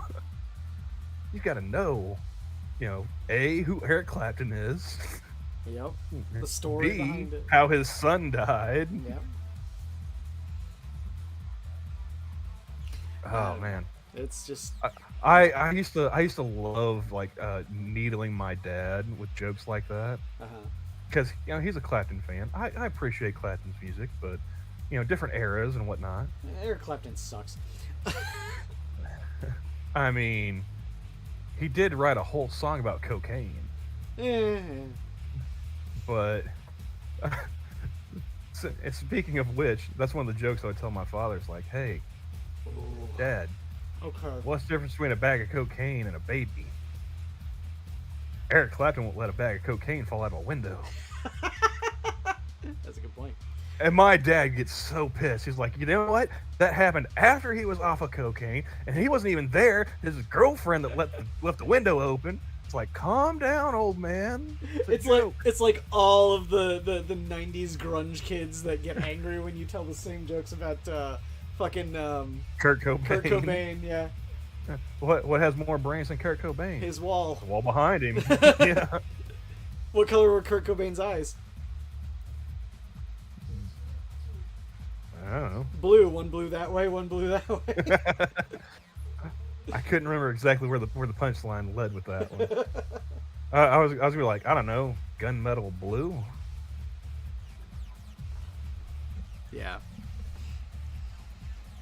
But Cannibalistic asked an interesting question. I'm gonna think about it here real quick. He said, if they made a Warhammer 40k live-action movie about Sebastian Yarrick, who do you think would be a good person to play him? I think a good one that immediately comes to mind, an actor that has gravitas, has the intensity, I think, to pull off Sebastian Yarrick, Michael Ironside.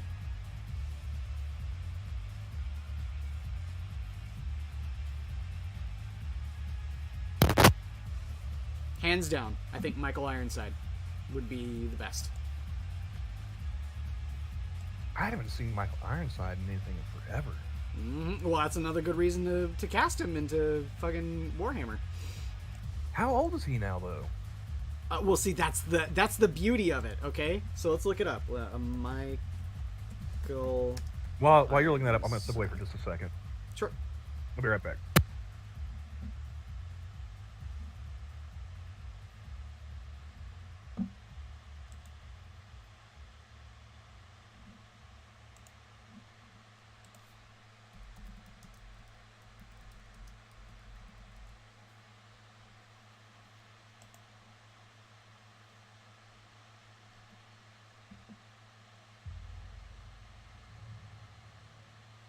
Okay, so while we're waiting for Hate Cam, I'll go off on a few of these. Do you know that, or did you know that Kurt Cobain had really bad dandruff?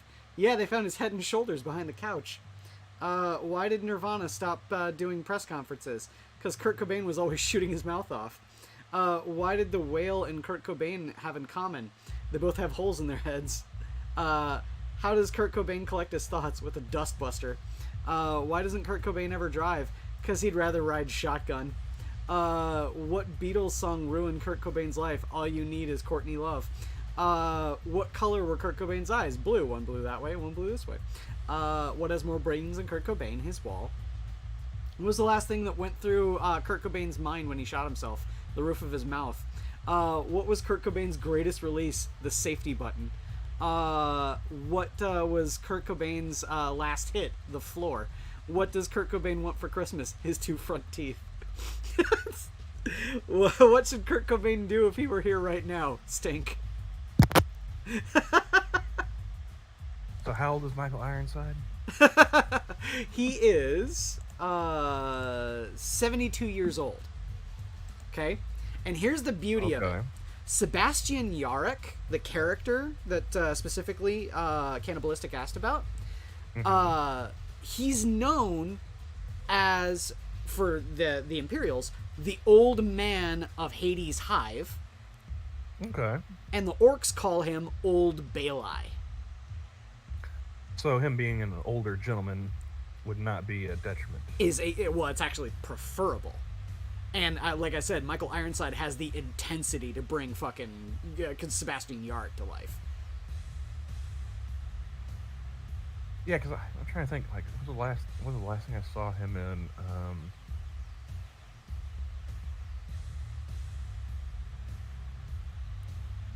I mean, and it wouldn't even be fair because, like, the last thing I saw him in is just, watching a replay of something pretty old anyway. Mm-hmm.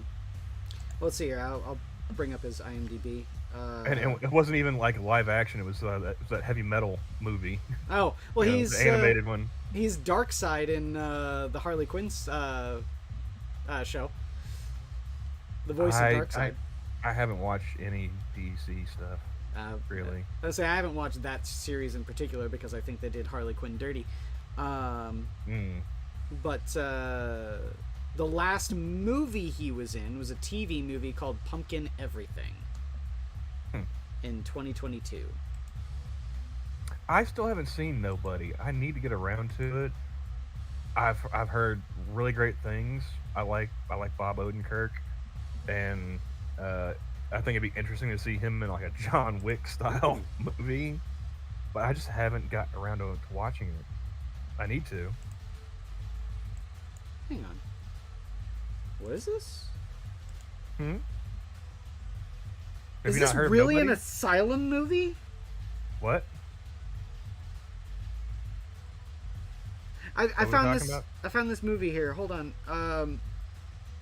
That I may actually be genuinely interested in, and I think I just saw that it was an Asylum movie. So the same people that made fucking Sharknado and shit. I think that's what that said. It says The Asylum, yeah. Dracula, the original living vampire, is the name of the movie. And Michael Ironside is oh god, what's his name? Seward? Jack Seward. No, Dracula's played by Jake Herbert. Who? No idea. Not even a picture on IMDb. Ryan Woodcock is Jonathan Harker. Sorry. Yeah.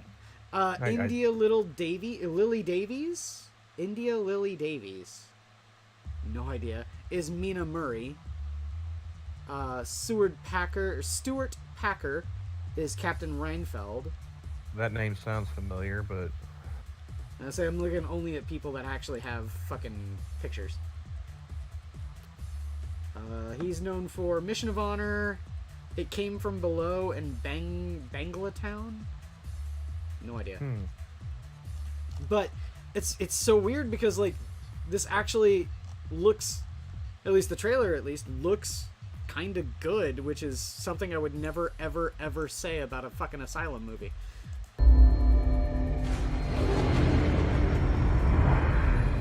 Like, Asylum is known for really, really shitty CG and, like, eye-rollingly bad B-movie stories and shit like that. But I don't know, this one looks actually fairly interesting. I may have to track it down. I'm a really big Dracula fan. It's like my favorite. I can call myself a fan of Dracula, even though I hate calling myself a fan of anything, because Bram Stoker is long dead. He was contemporary in the 1800s, so yeah.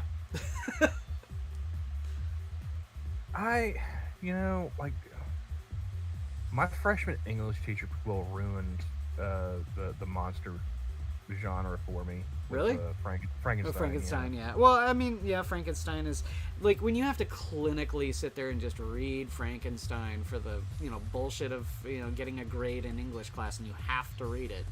That kills the joy. Yeah, I get that. But I mean, Dracula for me was not assigned reading. I went out of my way to read Dracula.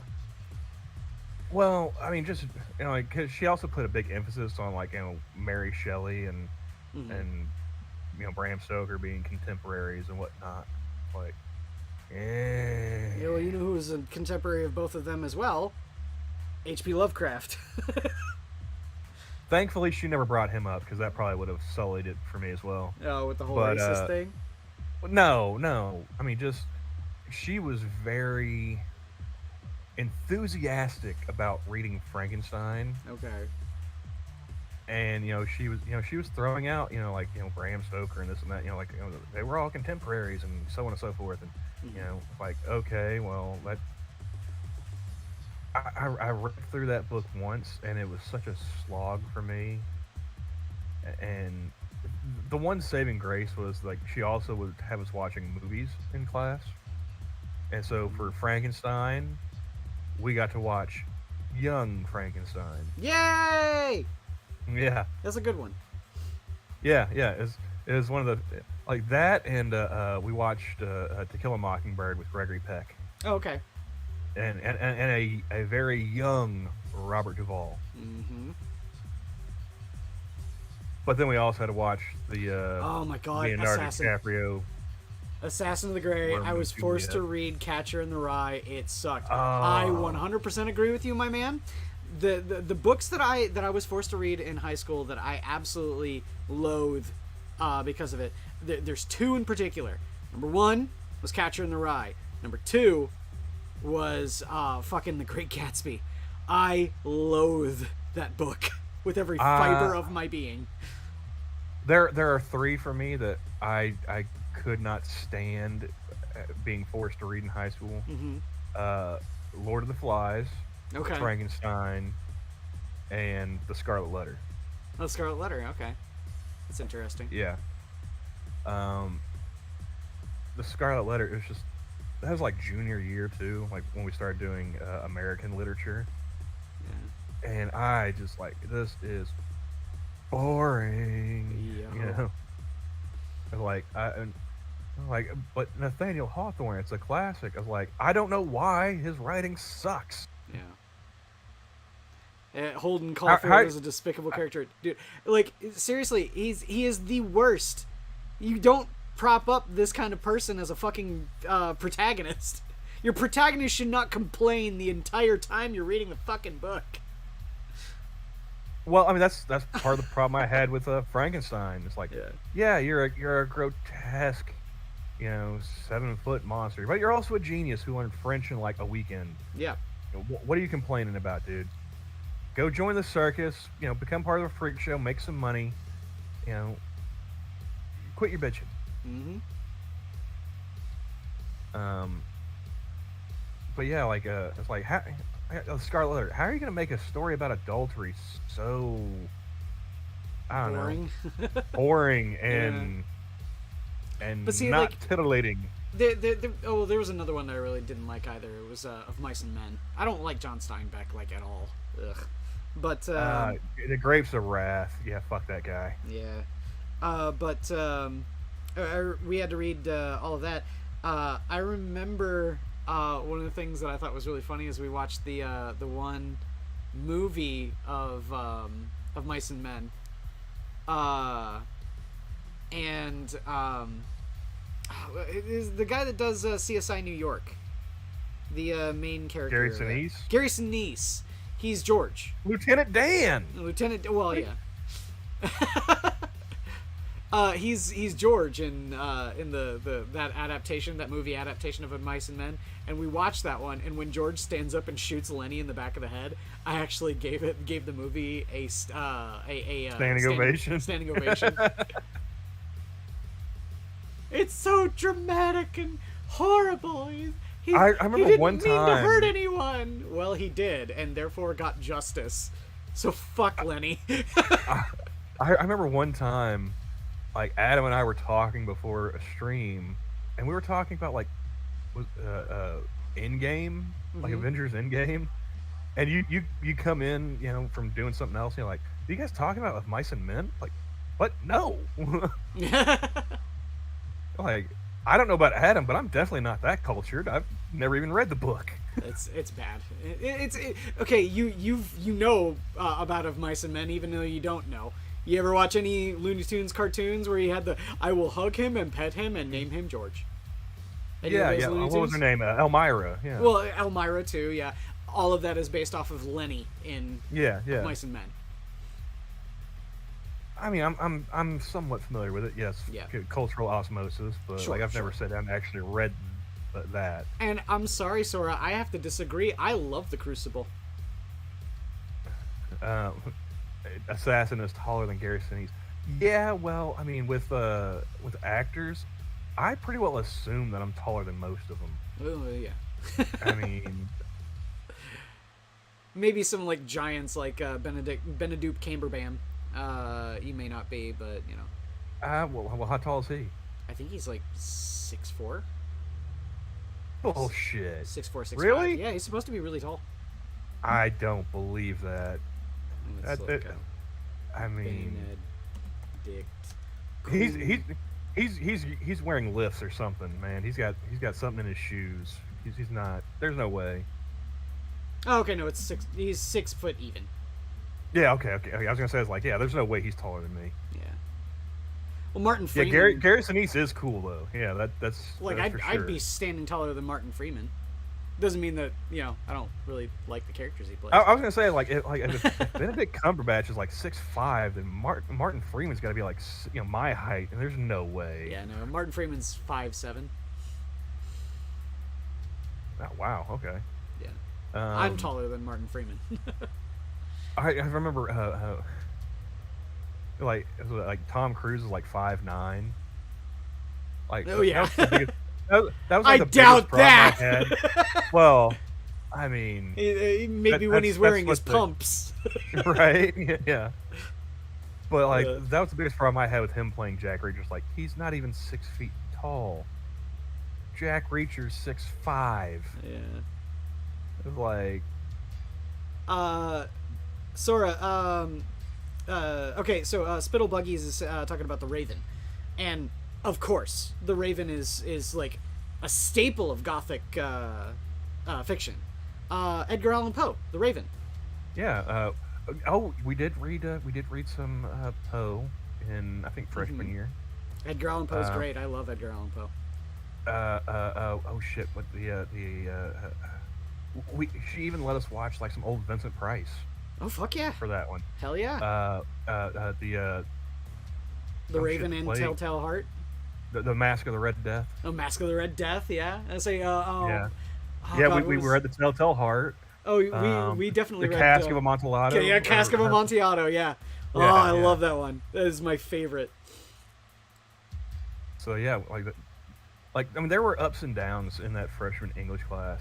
Yeah. And like Poe and Young Frankenstein and To Kill a Mockingbird, those were the highlights for me. But then, like, of course, the lowlights were Romeo and Juliet, Frankenstein, and Lord of the Flies. You have to be a theater nerd or really into the story to really jive with Shakespeare. I'm not gonna lie. And for me, the play that I really, really liked was my senior English year, and that was Hamlet. See, we never did Hamlet or Macbeth. Okay, Macbeth was my sophomore year. I don't remember what we did in junior. Freshman year, we did Romeo and Juliet. Sophomore year, we did Julius Caesar. Okay. My junior year, that was American Lit. And then the one thing I remember from senior English was Beowulf. Okay. Yeah, we did contemporary... So, like, we pretty much dropped... Well, I mean, like, there was, like, some sonnets and whatnot we read through. Course, yeah. But, like, we didn't really do any more of the stage plays after sophomore year. See, and that's the thing. Man. And I like Julius Caesar. I think that that's a shame because, like, there's some good stuff in some of those other kinds of plays, like Hamlet. Yeah. Hamlet is really funny. A lot of people don't read it because they're just reading words on a page. But I mean, there's even a joke about that. Good Sir Hamlet, what are you reading? Words. Well, no. That's part of the reason why I like Sons of Anarchy as a show. It's like it's Hamlet on Harleys. Yeah. Really, that's how I sell it to people. Like it's Hamlet on Harleys. If you like Shakespeare, it's just a modernization. And comparing that to, like, I mean, again, it's episodic. It's like 7 seasons long, so it's not just boom, boom, boom. There's but like trying to watch like the film adaptations of Shakespeare, like speaking of Hamlet, right? Mm-hmm. Ethan Hawke doing, I think it was Hamlet. Well, the hands down the best film adaptation of Hamlet was Mel Gibson. No. I'll appreciate the set design for the Mel Gibson Hamlet, but that's about as far as I'll take it. No, it's director of Thor. Director what? Thor.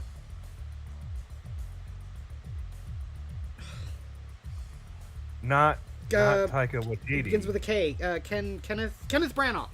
Branagh, yeah. Yeah, Kenneth Branagh. His Hamlet is the best. Oh, okay. But yeah, like, because like with I remember like watching part of the Ethan Hawke one. It's like, and they were trying to modernize it, and made him, like, instead of being a king, he was like the head of a company. No. Well, everyone's trying to chase that high off of the fucking Leonardo Retardo Romeo and Juliet. I hated that one it's so bad. It's so bad. Like, everyone loves to say that it's Shakespeare for the new generation. I hated the new that generation movie. is retarded though. Yeah, I hated like, that movie. Why would you want to play to that? No, like, my favorite thing about that though, just looking back on it now, not then, but now, is John Leguizamo. Ugh.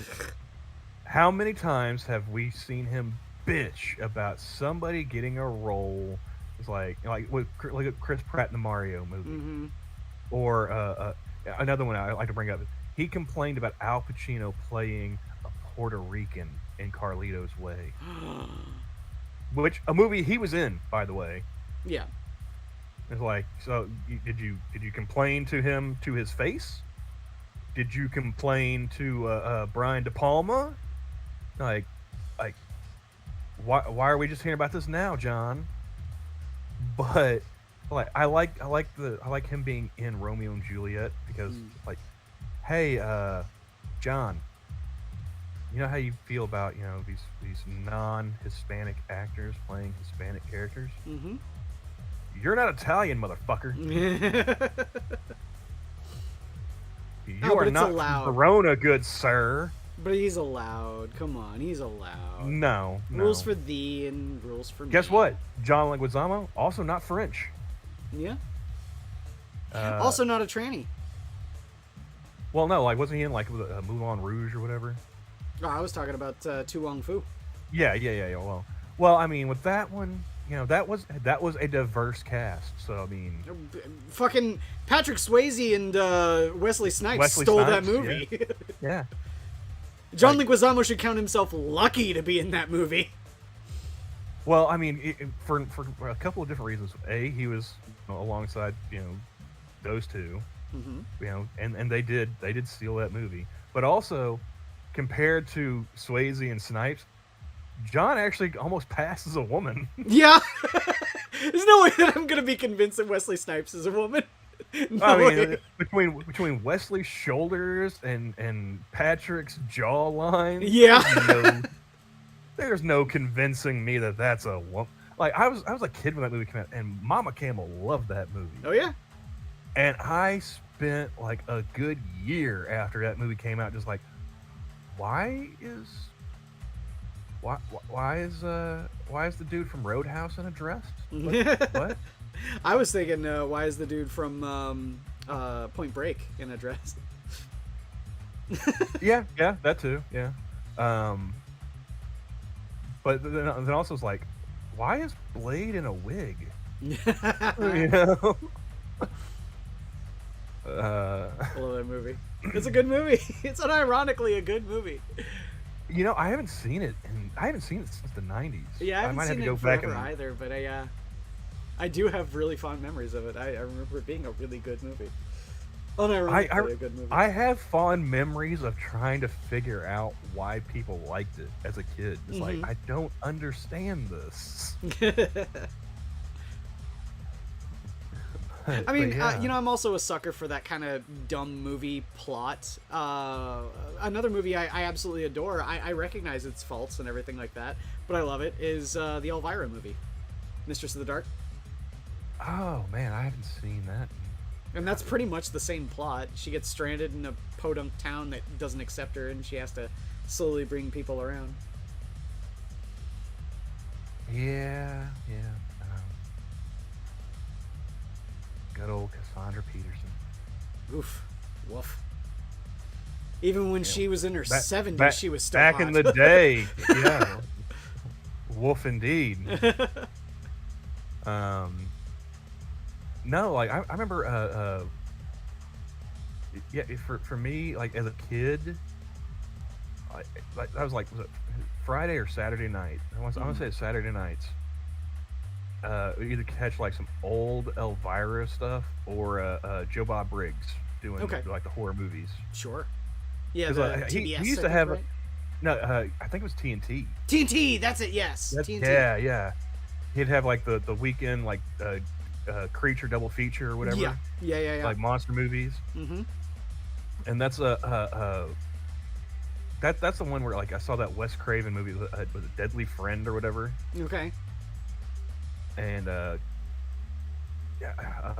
want to say that's where I saw like one of the Reanimator movies and like all kinds of stuff. Yeah. Reanimator would have to be heavily edited for TV.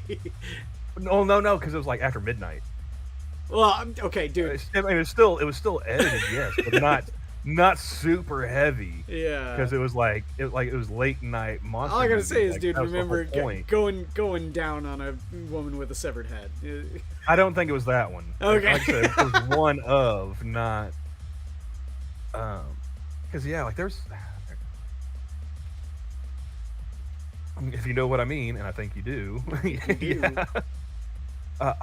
Tales from the Crypt. That was before I found Joe Bob Briggs. But yeah, I don't know why my mother decided to spring for HBO and put a TV in like the kids' room, and then like, yo, you can't watch HBO. Like, bitch, I'm watching HBO. Yeah, I was gonna say, you can't tell me no, and then I'm gonna close the bedroom door. I'm gonna put like a towel underneath so you can't see that the TV's on late at night. I'm gonna have the volume down way low. I'm gonna be like 2 inches from the screen, but I'm watching HBO. Yep. And like, so that's how I saw Tales from the Crypt and like Creepshow and my mom, John Leguizamo's stand-up. Yeah. Speaking of, because people forget he used to be a stand-up comedian. He used to have special on HBO, and then he became a big old movie star and let it go to his fucking head. Yeah. Even though he was in the goddamn Mario movie. I still love that line from Bob Hoskins when they found out what Mario was. Like, I used to play King Lear. I love hearing those. Like there's one. Speaking of the Mario movie, Dennis Hopper. He was quoted after that movie as like, his son asked him like, why did you take the Mario movie, Dad? He's like, well, I mean, it's my job. That's how I put shoes on your feet, son. Mm-hmm. And apparently his son was like, yeah, Dad, I don't need shoes that bad. I don't think anyone does. And then my other favorite line was Michael Caine. Somebody asked him, like, Jaws 3 or whatever he was in. Oh God. He's like, did you ever see Jaws 3? He's like, no, but I did see the house that I bought my mother. Yeah. So yeah, there's a Ruby the size of a tangerine. Showtime. Showtime's the one that had Stargate originally, right? SG-1. All I remember about SG-1 was it being shown on Sci-Fi. Yeah. Well, I mean, Sci-Fi picked it up after, I think it was Showtime dropped it. Okay. Like after, like, I don't know, the 5th season or something like that. 5th or 6th. Yeah. But yeah, originally it aired on Showtime. So like the first episode, the pilot episode, The Children of the Gods, there was actual nudity in it. Okay. Yeah, there was titties and all. Well, Ash versus the Evil Dead was stars. So okay, yeah. You get to see fucking either it is her or it's a really good body double, but you get to see Lucy Lawless fully naked. Wasn't she also in Spartacus? That's what it was. Yeah. There was her naked in the Spartacus series. Yeah, that or Rome. one of the two. I mean, she's old enough to be my mother, man. but I'm still okay. Hey, I had all sorts of feelings, back in the day with Xena. So I mean, like I said, she's old enough to be my mother, but I don't care. like her and Jane Seymour, they're both holding up pretty well. So, like, I remember still like. Wedding Crashers, like, holy shit, Dr. Quinn's looking good, dude. Okay, I never saw that movie, like, ever. I don't know, like I've got I don't really like Vince Vaughn at all. I think he's actually pretty awful. I'm okay with oh god, what's his name? Fucked up nose. Owen Wilson. Wilson. For me, it's the opposite. I am not okay with Owen Wilson. I like Vince Vaughn. Okay, right. Like. Not necessarily like his comedic stuff, but more like I mean, I like Dodgeball. I like him okay in Wedding Crashers, but like if he's doing like something more dramatic, I'm like, okay, cool, yeah. But he's a decent enough dramatic actor. After learning who was in it, I was like, yeah, I'm okay with passing on this. And then in a psychology class that I was taking in did they have the motorboating college, scene in a psychology class? No. What it was is there were it was a sort of thing like the professor gave us an opportunity for advancement because some of the people were in for like gen eds for teaching degrees. So one of the things that they did is the TA decided to come up and say, we're going to present your research papers as a presentation to a class, and then there would be a quiz afterwards. So we had to do pretty much like a whole lesson plan sort of thing, like we were teaching a class.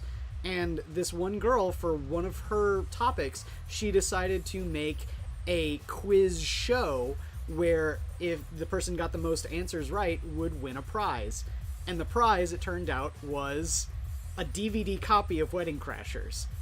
And I won. So I got a copy of Wedding Crashers. I'm like, fuck it, I might as well watch it. And actually, you know what? It's not that bad a movie. I mean, like I said, it's got Jane Seymour and Christopher Walken in it. Yeah, Christopher Walken. That was the major draw for me. Yeah. I mean, I love Christopher Walken. Doesn't matter if he's in a shitty movie. And Click was not a very good movie, but Christopher Walken. Did you motorboat? You motorboated, didn't you? You motorboating son of a bitch. But yeah, so that's my that's my Wedding Click, Crasher story. Yeah, for me, Click, the main draws were Christopher Walken and Kate Beckinsale. Like I haven't cared about Adam Sandler since. It was also kind of funny to see David Hasselhoff get punched in the face. Oh yeah. and cheated on by Stifler's mom. Yeah. Assassin. Whoa! I fucking hate Owen Wilson. Luke Wilson is only slightly better. I think Owen Wilson's okay. No. He's not that bad. He's not that bad. The last time I really actually saw him in a movie that I didn't hate was Armageddon. So I haven't liked Owen Wilson since like 1998. I didn't even like Armageddon. Oh come on, that movie is horrible. It's probably one of the least worst Michael Bay movies. No, the least worst Michael Bay movie is The Rock, which The you Rock. mentioned before. Yeah, I'm saying it's one of. It, like The Rock obviously is like that takes the gold, but Yeah. I'm giving Armageddon like silver. No, I hate Armageddon, and I'll tell you why too. I'm sure it's probably just me, and it may be a petty reason to hate Jimmy, this movie. Man. I cannot stand that If you fucking say Aerosmith- song from Aerosmith. Granted, I can't stand that song either. It detracts from the movie. It's like, dude, like, has anybody else ever found it creepy how many songs Steven Tyler has had his daughter dancing around in, like the music videos? I'm not even because the major reason why is in those music videos I'm focused on Christina Applegate, but You mean Alicia Silverstone? Oh, Alicia Silverstone. Yeah, sorry. So yeah, in those videos, I'm focused on Alicia Silverstone. No, that doesn't even bother me. I'll say this: the thing that bothers me the most about Liv Tyler is not her performance in Armageddon. It's her performance in the fucking Lord of the Rings. See, I never watched it, so I don't have that. I'm not going to say that she's an ugly woman. Okay. This is not me saying that she's an ugly woman. She's handsome. Let's She's say that. not an elf. Let's say she's a handsome lady, because there is a very strong resemblance. And I know she's supposed to be a half elf. Blah blah blah. I don't care. No, she does not look like an elf at all. She does not have the physique. She does not have the facial structure. She is not an elf, and it's disgusting seeing her in fucking Lord of the Rings. You know what? I don't think I've seen that one, but I thought that was Jim Carrey, not Adam Sandler. Sunshine of the Spotless Mind. Oh no, that's Jim Carrey. Yeah. Yeah. Because Spittlewick is saying Sunshine of the Spotless Mind, best Sandler movie, then 50 First Dates, rest Yeah. can go away. Yeah, Spotless Mind was Jim Carrey. And I never watched it because as soon as I think I saw like the trailer, it's like, oh, okay, so they're in a relationship, they don't like each other, they're gonna wipe their memories, completely forget each other, and then they're gonna fall back in love. It's unironically a good movie because it does not go that way. It is not the Really? Hollywood ending. Yeah. No, it's actually a really downbeat ending. It's a really good movie.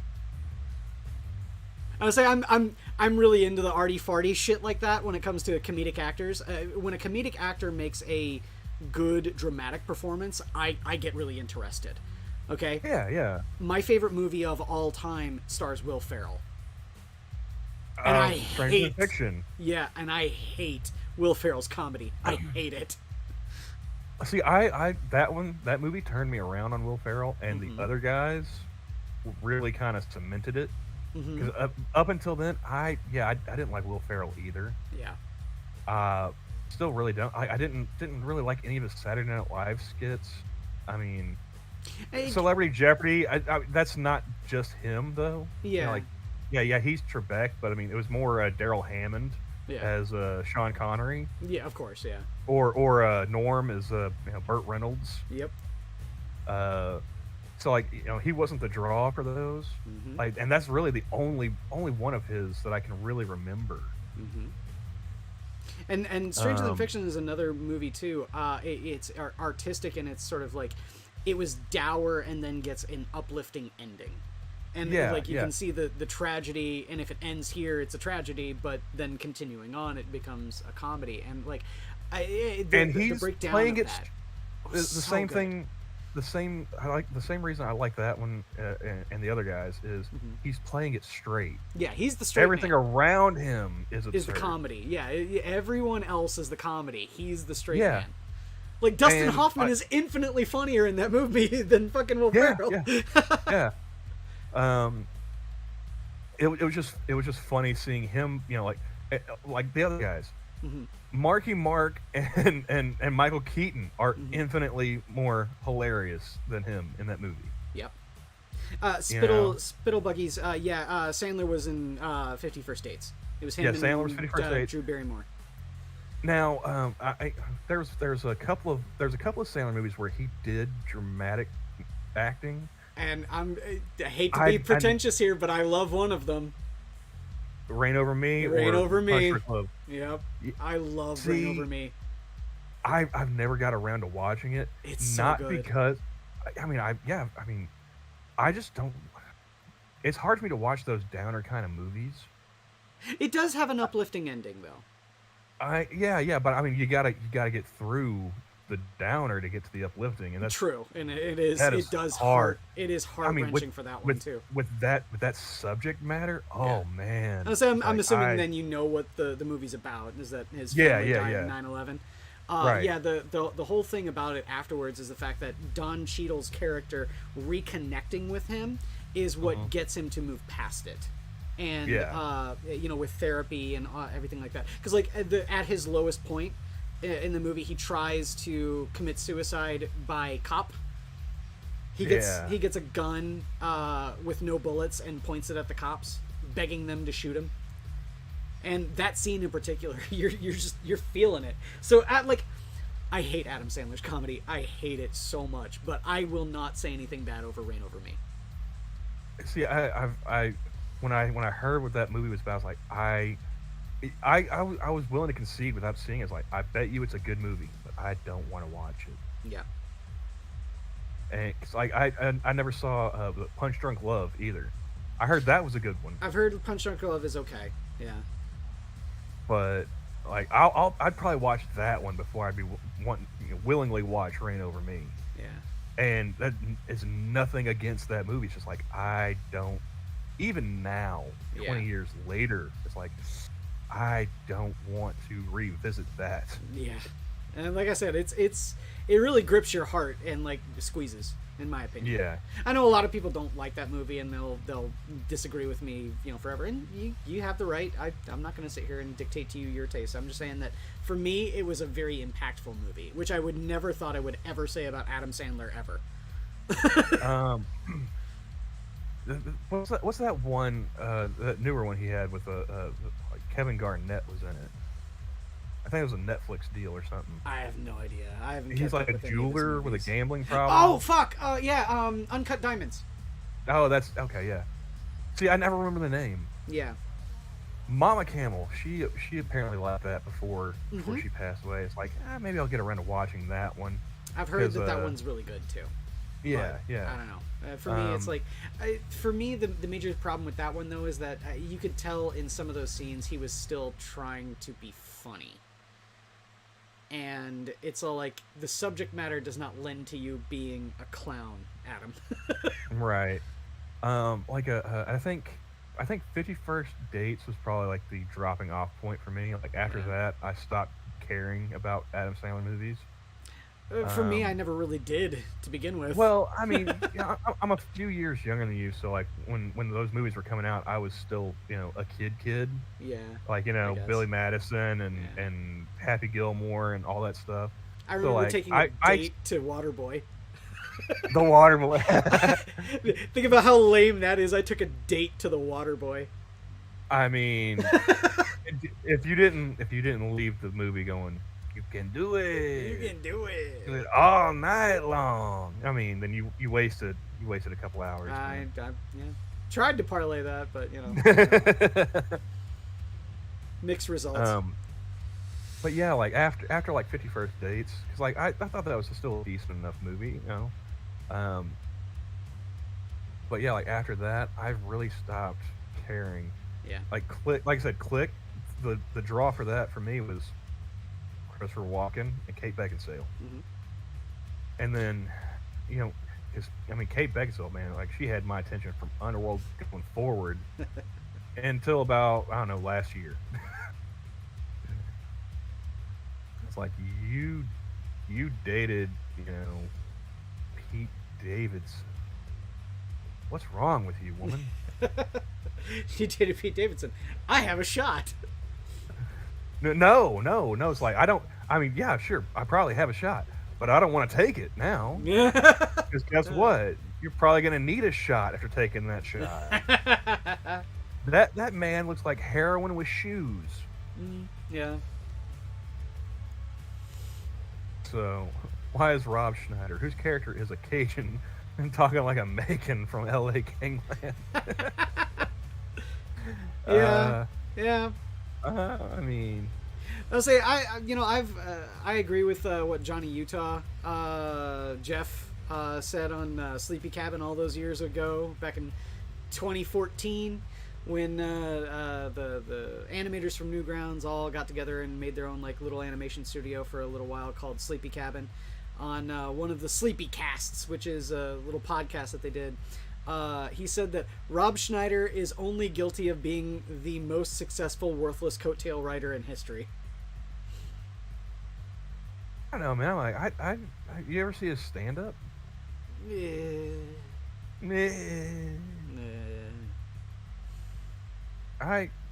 mean, he had one was what was it called? Because he was talking about like I guess his mom was it Filipino or whatever. I think so, yeah. And I can't remember what his dad. He's like an Asian Hispanic. He's ginger too. He's got fucking orange hair. He's got orange hair? Yeah, back before he started like dyeing it for roles and shit like that. If he lets it grow out, it's orange. Oh wow, I did not know that. Well, before he also got older too. It's definitely darkened as he's gotten older. But yeah, like his stand-up was okay, and I was a big Eddie Griffin fan, when I was a teenager. So like the Deuce Bigalow movies, I thought were pretty funny. Yeah. I was a Tom Green fan when I was a kid. That's not something that I easily admit to. Yeah, but I mean, I can still to this day like walk through Walmart and just like walk like one aisle over and be like, "That's a huge bitch," and just keep walking. I mean, there's clips in those movies, like even Adam Sandler and fucking Billy Madison and Happy Gilmore. There are clips that are memes, and they will always and forever be memes. Miss Veronica Vaughn. So nice. Wants to touch the hiney. Yeah.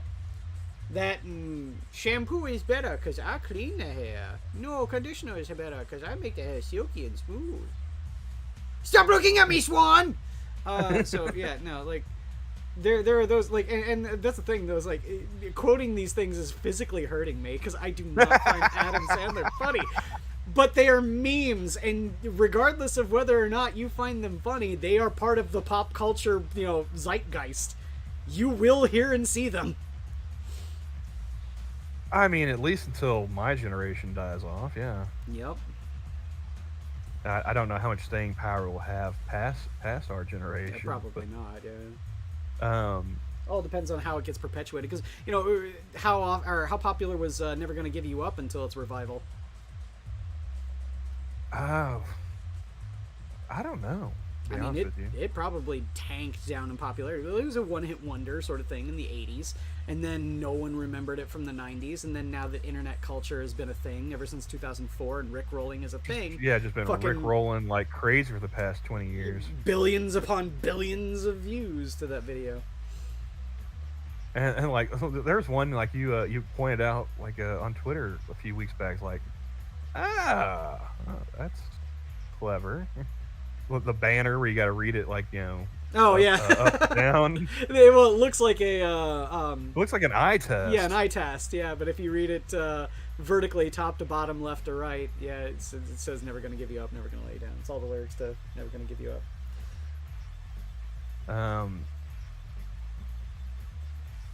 Trying to think though, like, I mean, a lot of the Adam Sandler movies that I liked, they weren't necessarily for him. They were for like the supporting cast and whatnot. Sure. I mean, because like Billy Madison, you had Norm and Chris Farley and okay, no wait. There's one movie that I immediately come to that I love that has Adam Sandler in it, but he is the supporting character.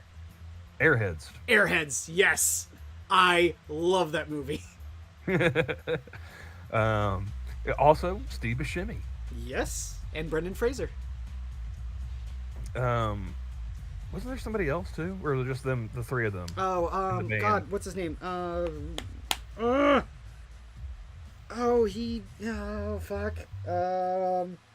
was the radio DJ. Joe Mantegna. Yeah. Mantegna. Yeah. I would just call him Fat Tony. Yeah.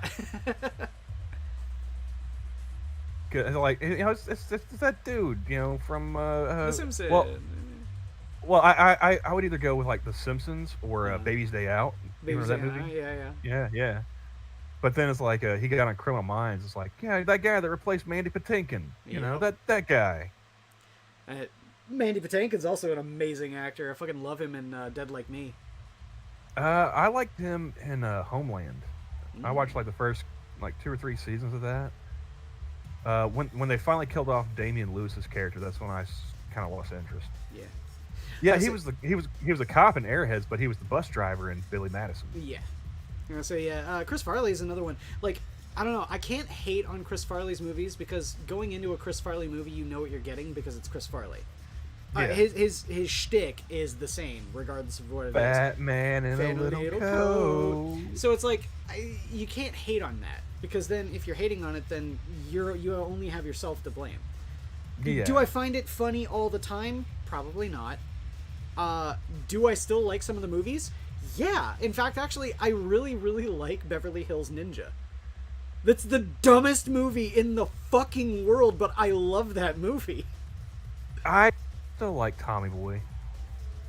Tommy Boy's okay. Yeah. I was, we just quoted Black Sheep, but I never really got into that one. That was like the only line I remember from it. Well, housekeeping! Want me fluff pillow? Wait, I could have swore that was Corky Romano. No, that was Black Sheep, I believe. Then Chris Kattan must have ripped that off for Corky Romano. Oh, I'm not. Come on, man, Chris Kattan. Dude doesn't have an original bone in his body. I love that bit from Jim from Brewer. Norm. Yeah. If you guys haven't seen it, just type in like Jim Brewer SNL stories into YouTube. He's got one about Chris Kattan and Norm Macdonald that's just fucking hilarious. It was like Pamela Anderson. Chris Kattan's trying to hit on Pamela Anderson the whole time, and he's like, "Gee, I can't believe that Chris Kattan is just so incredibly gay." Imagine if you will. Imagine if you will. No, but yeah, Corky. I don't really like Chris Kattan, but that movie is just so dumb, and the supporting cast is so ridiculously good.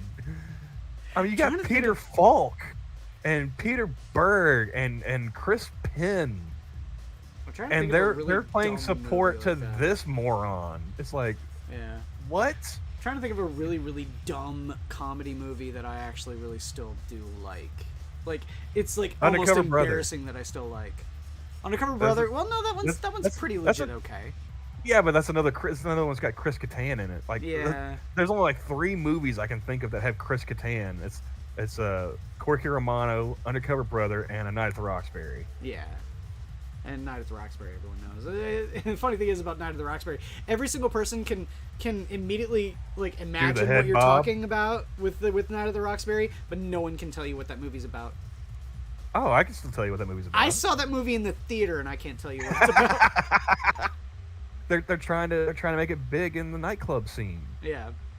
And they end up meeting a nightclub owner, and they tell him their idea for a nightclub where the outside looks like the inside, and the inside looks like the outside. So while you're waiting in line, you can be hitting the club.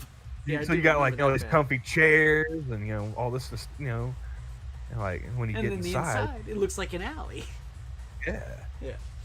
But walk-ups like they give their names like not expecting to be on the list, and it's like, wait, we're on the list. It's Richard Grieco. Oh God, would you consider that a dumb movie?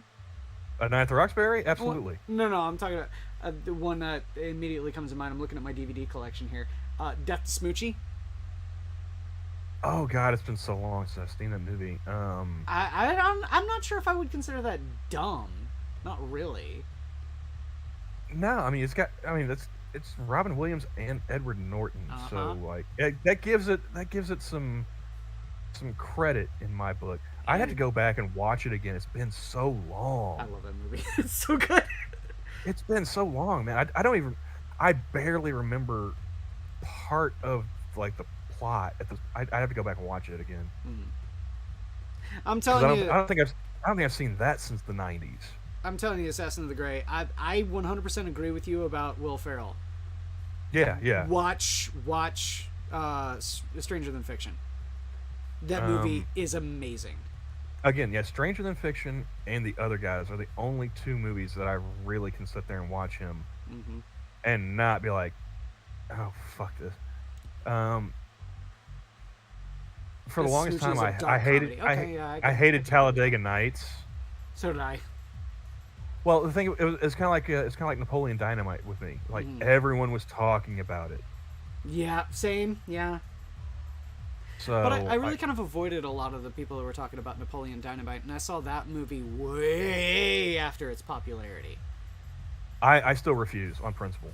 Like, I'm never gonna watch it. It's not a bad movie. I'm never gonna watch it. But I mean, it's a sort of like humor too. It's not gonna appeal to everyone. There's no like, that movie is not going to appeal to people. I mean, you're gonna have to. Yeah. You're gonna have to strap me down like Malcolm McDowell in A Clockwork Orange to make me watch that shit. I'm never gonna watch it of my own accord. 2 hours of your life you'll never get back for what? I guess he's talking about Will Ferrell. Stranger Than Fiction? Again, that's one of the things. Like, either you're gonna have to trust us or not. But like, he's playing it straight. Yeah, he may be talking about Night at the Roxbury. Oh. Yeah, but it was 2 hours of dumb fun. Yeah, it's a dumb movie. Yeah. It's just completely stupid. Now, okay, if you want to talk about like nonsensical and dumb and that kind of stuff, that I think is dumb in a smart way, is like everything. Oh, he's talking about Napoleon Dynamite. Oh, Napoleon Dynamite. Okay, yeah. A movie that series of movies that I think is dumb but in a smart way is everything by The Marx Brothers. Ah, okay. No, the Will Ferrell movie. Are you talking about Talladega Nights or Stranger Than Fiction? I'm assuming Talladega Nights. Yeah, because Stranger Than Fiction's not a bad movie, man. I would consider it an underrated masterpiece. Now, like I did end up sitting down and watching it with a girl in college, and while I wouldn't say it's like, oh yeah, like I really liked it, it was like, it's not as bad as I thought it would be. Like it had Michael Clark Duncan in it, so I give that, you know. I always liked Michael Clark Duncan. Talladega Nights. Oh, Talladega Nights. Okay. Yeah. I don't know. Yeah. It's just the overacting between Will Ferrell and John C. Sasha. Reilly. Oh, him. Okay, I was gonna say like Sacha Baron Cohen. I've never been a fan of that dude. Even going back to like Ali G. You know what one role I actually really liked Sacha Baron Cohen in was Sweeney Todd, the Tim Burton Sweeney Todd.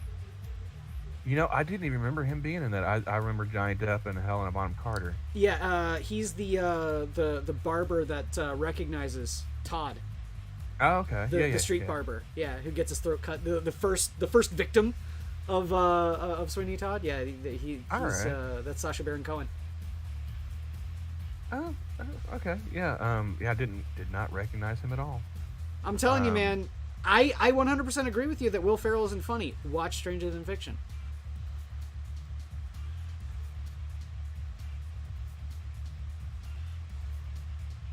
Yeah, that would be the go-to Stranger Than Fiction, because like again, he's playing it straight. Yeah, he is not being Will Ferrell, not funny. Yeah. Will Ferrell, screaming, running around, blah, blah, blah.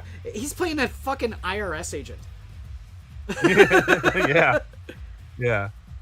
I mean, you can't play it any straighter than that, can you? Yeah. But it's like literally every single other person is funny than Will Ferrell. And that's how I felt about the other guys. Yeah, Maggie Gyllenhaal, fucking Dustin Hoffman, Queen Latifah. Emma Thompson. Emma Thompson. Yeah. Yeah. All being incredibly funny, while Will Ferrell is the straight man.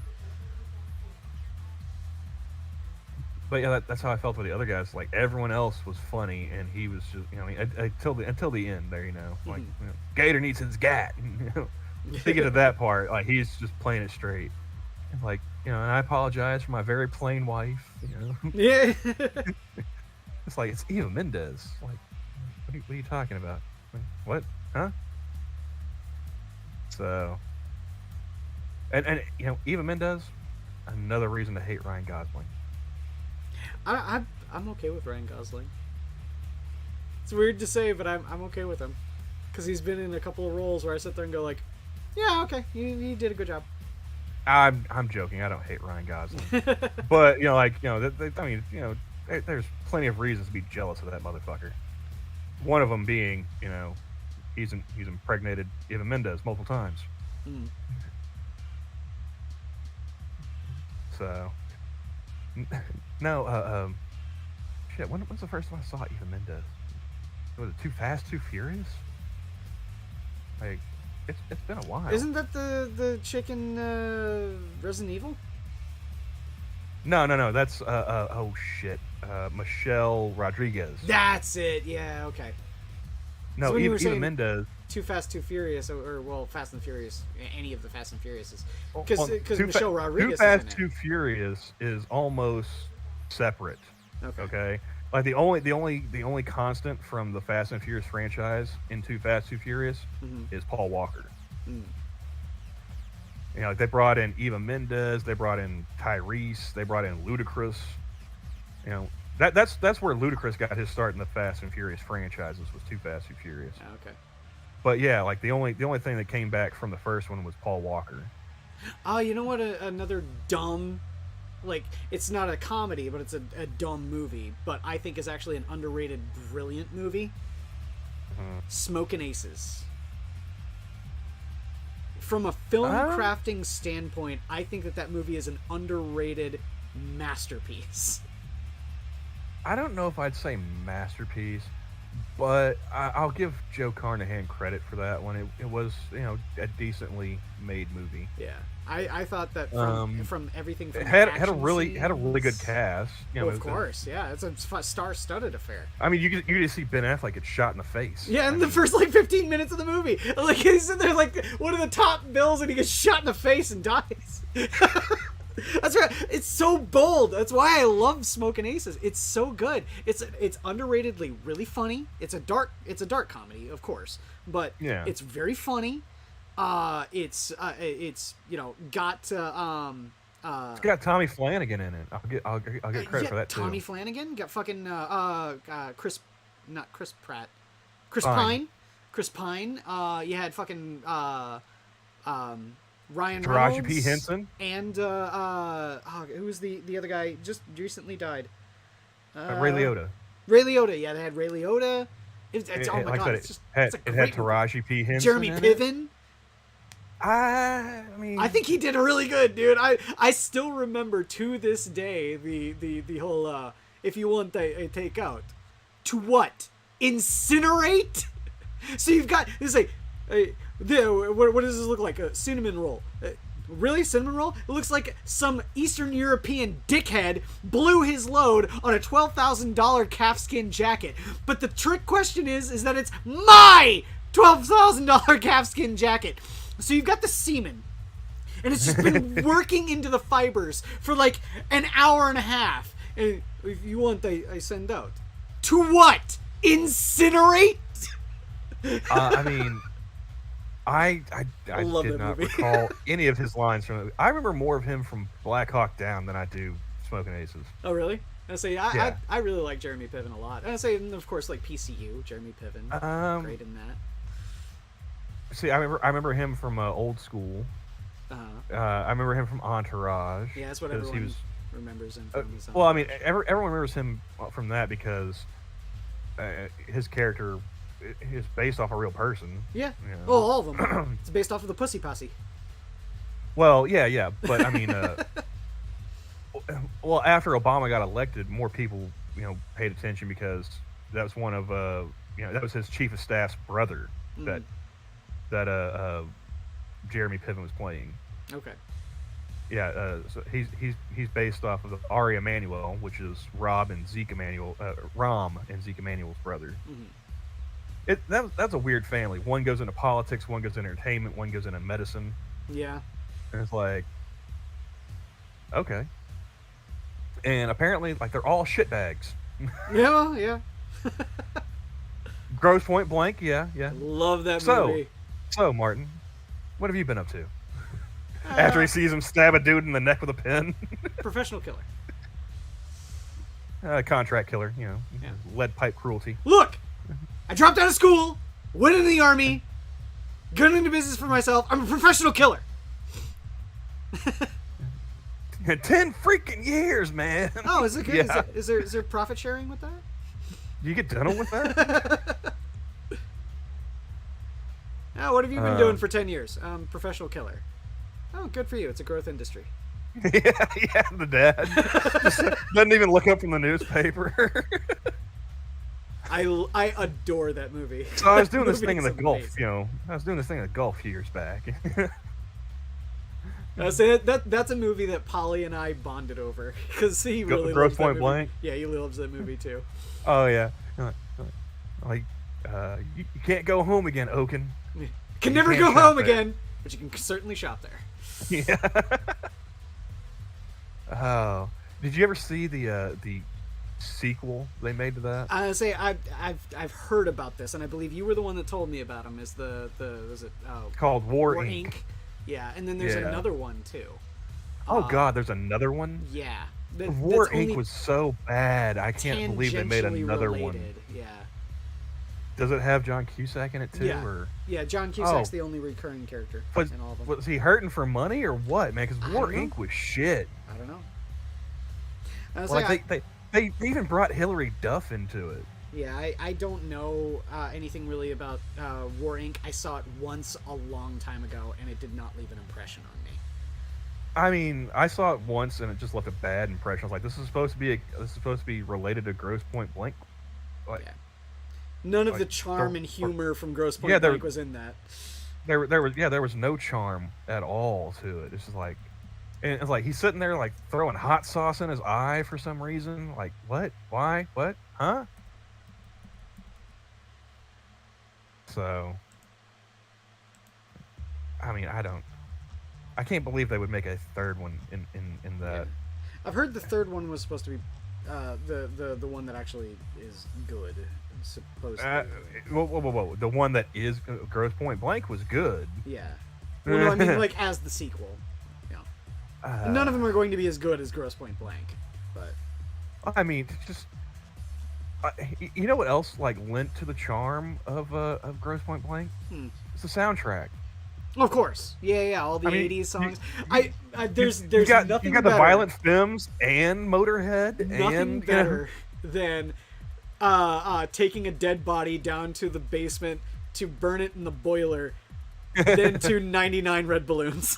That is like perfect comedic timing is that song coming in for it. And then Under Pressure while he's holding the baby. Yeah. And they have the specials! Fucking... Oh my god, that soundtrack is amazing. I fucking love Grosse Point Blank soundtrack.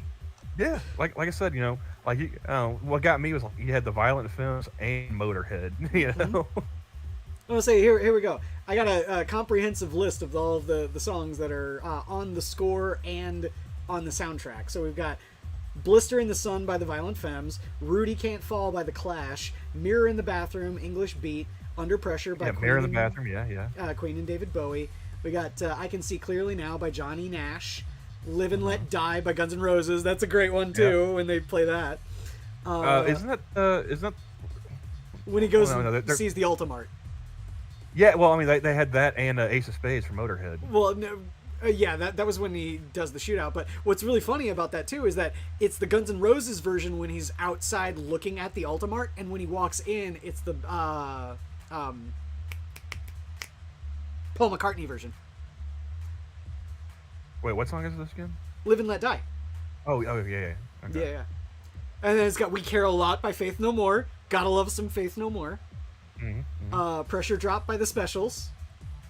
Absolute Beginners by The Jam. Oh god, I have never even heard that one by The Clash. Imagine which Time? one? Imagine Time? Arma... Sounds familiar. Our Imagine Time. Matador by Los Fabulosos Cadillacs. Let My Love Open the Door by Pete Townsend. Blister 2000 by the Violent Femmes. And then we have A Message to You, Rudy by the Specials, so 2 of them. Cities in the Dust by Susie and the Banshees. The Killing Moon, Echo and the Bunnymen. Monkey Gone to Heaven by the Pixies. Lorica's Novena by the Pogues. Go by Tones on Tail, sorry. Let It Whip by Daz Band. The Dominatrix Sleeps Tonight, Dominatrix. War Cry by Joe Strummer. White Lines Don't Do That by Melly Mel. Take on Me by Aha. You're Wondering Now by the Specials. And 99 Red Balloons, Walk Like an Egyptian. You know what's so Ace funny? of Spades, Motorhead. Yeah. A lot of these songs that you've listed, I've heard recently from Frog Leap Studios going through his playlist. Like they're just classic songs, from the 80s and 90s. It's amazing. Yeah. And that reminds me again, like the big song for Night at the Roxbury. Mm-hmm. He did that one recently. Yeah, What Is Love? He did that one last year now. Mm-hmm. And the chick he had doing the duet with him, like she's got one of those. She can do the growl and all that shit just really, really well. Mm-hmm. Which is really funny because like it's this tiny little Hispanic chick. You would not expect those kind of sounds coming from like that. Well, it's like OTEP. You've seen the vocalist for OTEP, and he's like, "What?" So, I don't know. Well, we've been going for an hour and a half, over an hour and a half. Yeah. Talking movies here. It's a good way to engage me and get me to stop fucking doing modeling. But thank y'all for coming out. We've been your Meetings of the Zoo. Hope you had some fun watching some glue dry instead this time around. Be sure to watch tomorrow where Adam is in the arcade and doing his Monday mayhem. He fell asleep. God rest him. So, yeah. After we get off of here, I'm probably gonna go back to bed. Yeah, I'm probably going to bed too because I need to. Well, I woke up like shortly before you guys started. Oh, well, I hope you. I got called into work, and I was like, you know what? I'm not doing anything. I'm still in my work clothes. Like, I got dressed and everything for work. It's like, nah. No, it's not happening. Yeah, I hear you. I did that a couple And times. so, like, hanging out here with you, it's actually, like, made me almost forget that I feel like shit. And now that you're closing out, it's like, oh, here it comes back. Oh, it's coming back again. Oh, God. Well, I hope you rest up and get over it soon so you can get back to work. Me too. Yeah, me too. So, yeah, thank you all for coming out, having a good time. Be sure to watch tomorrow for Adam, and, yeah, take care, everyone. The zoo is closed. Hi, everybody.